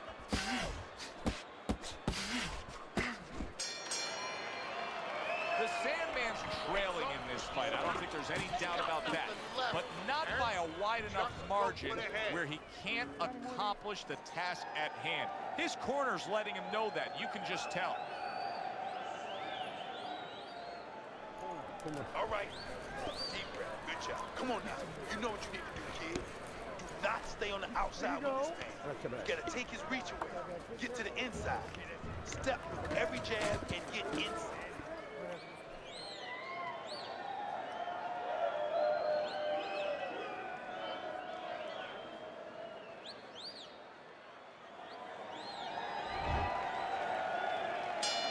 Good action here tonight. Both guys bringing their best, and both guys meeting each other stride for stride, punch for punch. Tough fight to score here as we're back underway.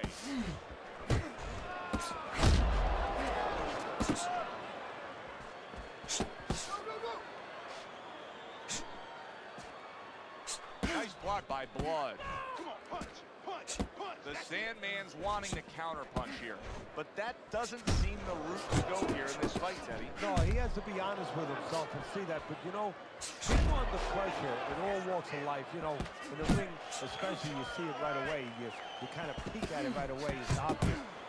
Maybe he doesn't want to see what he has to see, because then he would have to discipline himself. He's not ready to do that. Then he would have to make the change. Maybe he just wants to leave it this way. At the end of the day, people are going to say, oh, that guy fought kind of fight that, you know, hard to fight with, you know, and he has an excuse. Maybe that's what's going on right now.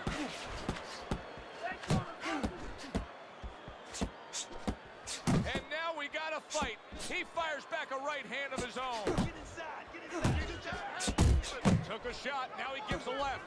Blood's combination punching is working well here.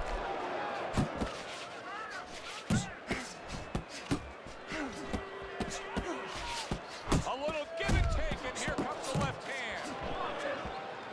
Blood's coming up with the answers, avoiding that punch. Come on to the head. Sandman's right hand scores well. Took a shot, now he gives a left. Just like Blood's doing well, sticking to a game plan on the outside. 10 seconds to go in the 7th. Oh, veteran move, counter shot to the head. Doing very nicely, staying way out of range of danger and utilizing his jab. And usually he's a guy, if we were talking about basketball, he's a guy likes to be in the paint. Hit some layups, do a little dunking. Hey, he's got a jump shot.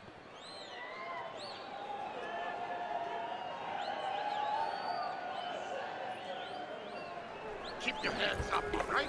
You have to keep your hands up. This is it. Hurt.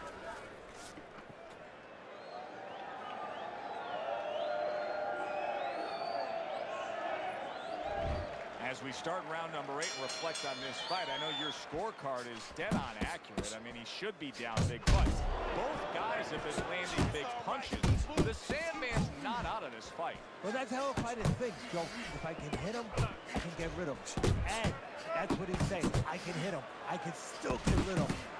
Good fundamental work, landing the 1-2 there.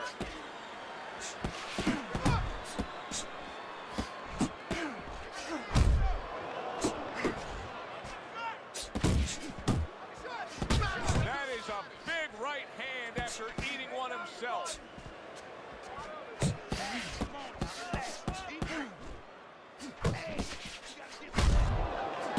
Well-targeted 2-punch combo by Blood.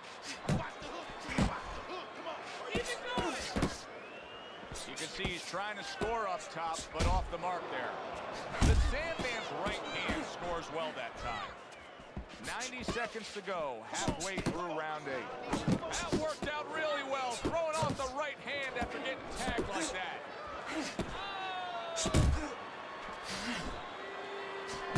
Blood's the kind of boxer that wants to do just that. Find the target, get the combination working, land both punches. Now this is exactly what I love out of an offensive fighter, Teddy. A guy who's able to put together the multi-punch combinations and make it look like it's just a sweet science. Yeah, exactly. That's what you can do when you have good fundamentals. Not just good physical ability. That's only part of the equation. But just good technical ability. And that's what he's doing. He's snapping his punches. They're nice and clean. They're crisp. They're short. They're together.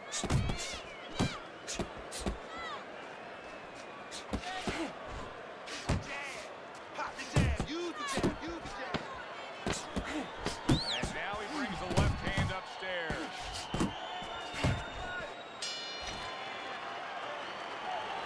This is done.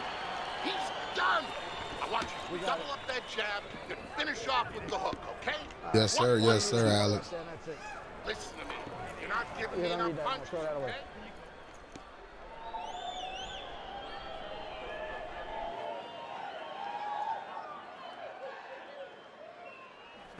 if you hit the body, you win this fight. I'm telling you. All you go is rip down to the body. Then come up to the head now, champ. Listen to me. Now listen, champ. You need to move your head.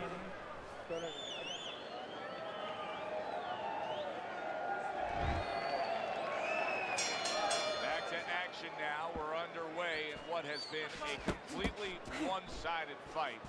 You get the sense this one may not go the distance. He had his eyes set on the uppercut, but was unable to land it. The Sandman's starting to score at ease against his opponent there. Anytime you can land a 3-punch combination, you're really hitting your groove. He's completely turned his offense off. You can see that he's just in an extreme defensive posture, but still, his opponent is scoring here. Look, extreme defensive posture is a problem. But if he was moving his head with his hands up, at least there'd be misses there. When his opponent would miss, there'd be an opening to come back where even if you didn't come back, his opponent would be a little worried about sitting in there on you. He'd have to think defense. Right now, he's only thinking offense. Hook, he wide open for the hook.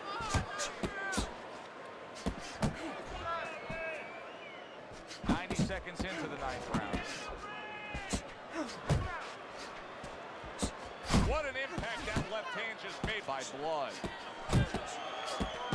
Blood's landed a good, solid combination. with that right hand. Focus. Focus.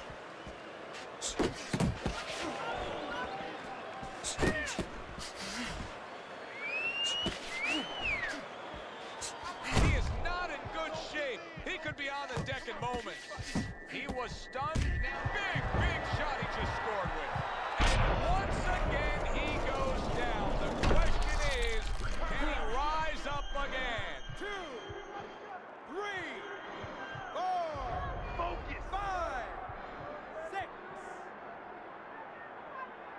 I give him a lot of credit for even getting up from that knockdown, but he still has to impress and move forward here. Yeah, I applaud him. I give him credit, but I also recognize that he's in good shape. That's one of the reasons he got up. A headshot blocked. And the round comes to an end. Blood's in control of this fight, Teddy. Sometimes you can just look at it and see it as clear as day. He's ahead on the scorecards. Yeah, I have my head on my scorecard too. But right now, he can't afford to coast because this guy is still dangerous. He has to still stay on his P's and Q's.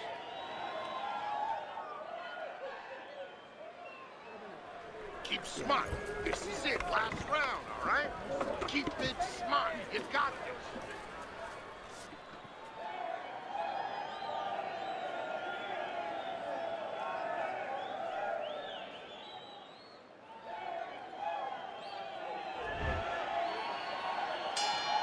Round number 10, scheduled for 10. He got hit, but he sends it right back. There's the combo to the body. Digs in with a good, solid uppercut after taking a shot. Blood's found exactly what he likes on the inside, and it is that power punch of choice, the uppercut. Now, what he has to do is add something to it. It picks the head up, put something on top, and finish the job. The Sandman's missing the mark by a mile. That just was nowhere to be found. Come on, kid. He returns the favor with a right hand of his own. The Sandman's doing well here with that two-punch combination.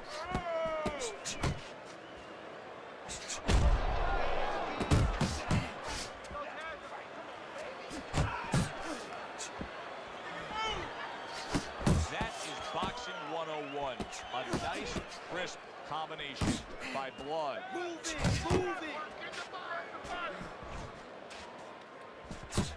Blood's well off the mark that time. Scores with the combo to the head. Targeting that straight left hand. Now you're seeing stamina right here. How can they possibly keep up this pace? Minute to go in this round, and they have been all out.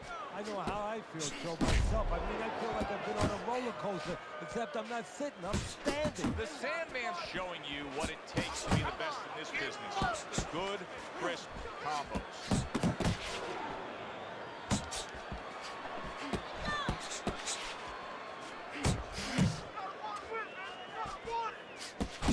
Jab right hand.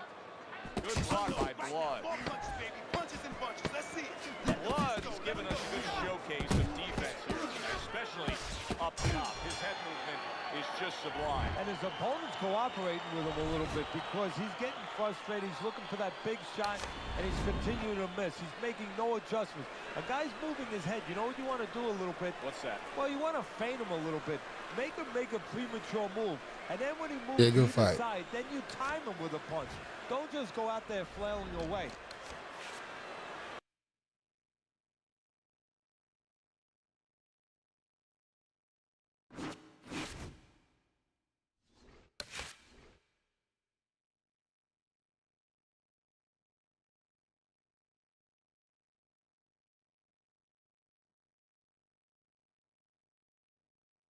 That's what's up.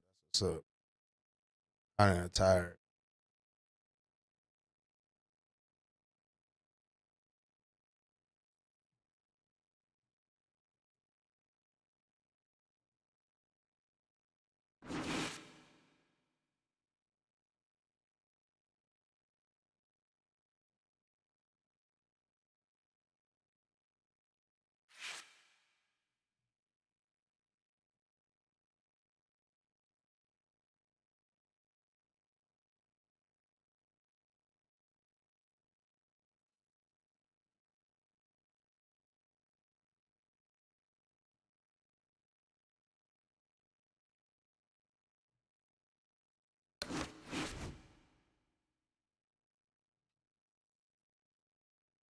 Xbox. I'm the new Xbox 360. Who the hell still playing 360?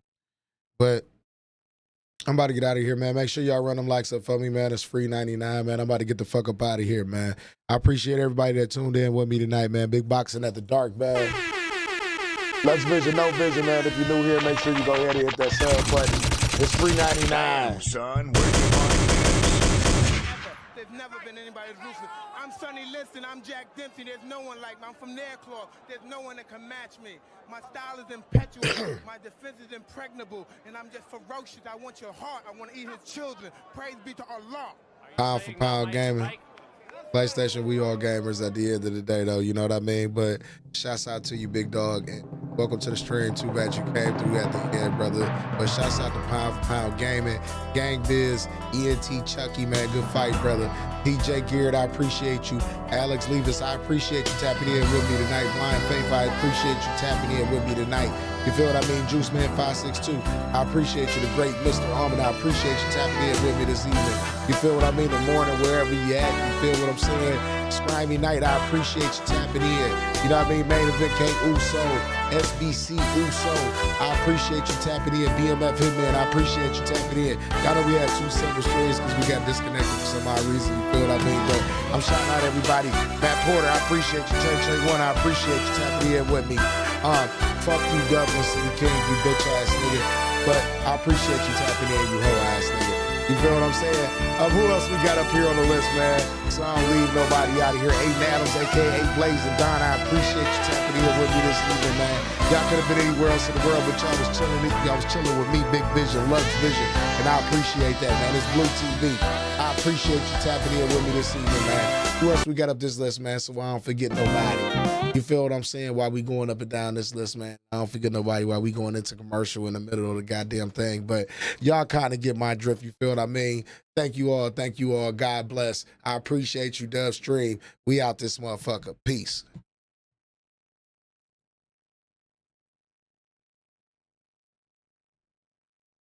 Pound for Pound Gaming, I appreciate you, man. I must have missed your comment, brother. My bad, man. But I definitely appreciate you tuned in to me. And everybody that got their notifications on, definitely appreciate y'all, man, for tapping in with me this evening, man. Y'all check me out tomorrow, man. I might be on live around 3 p.m. Eastern time. But we out of here, though.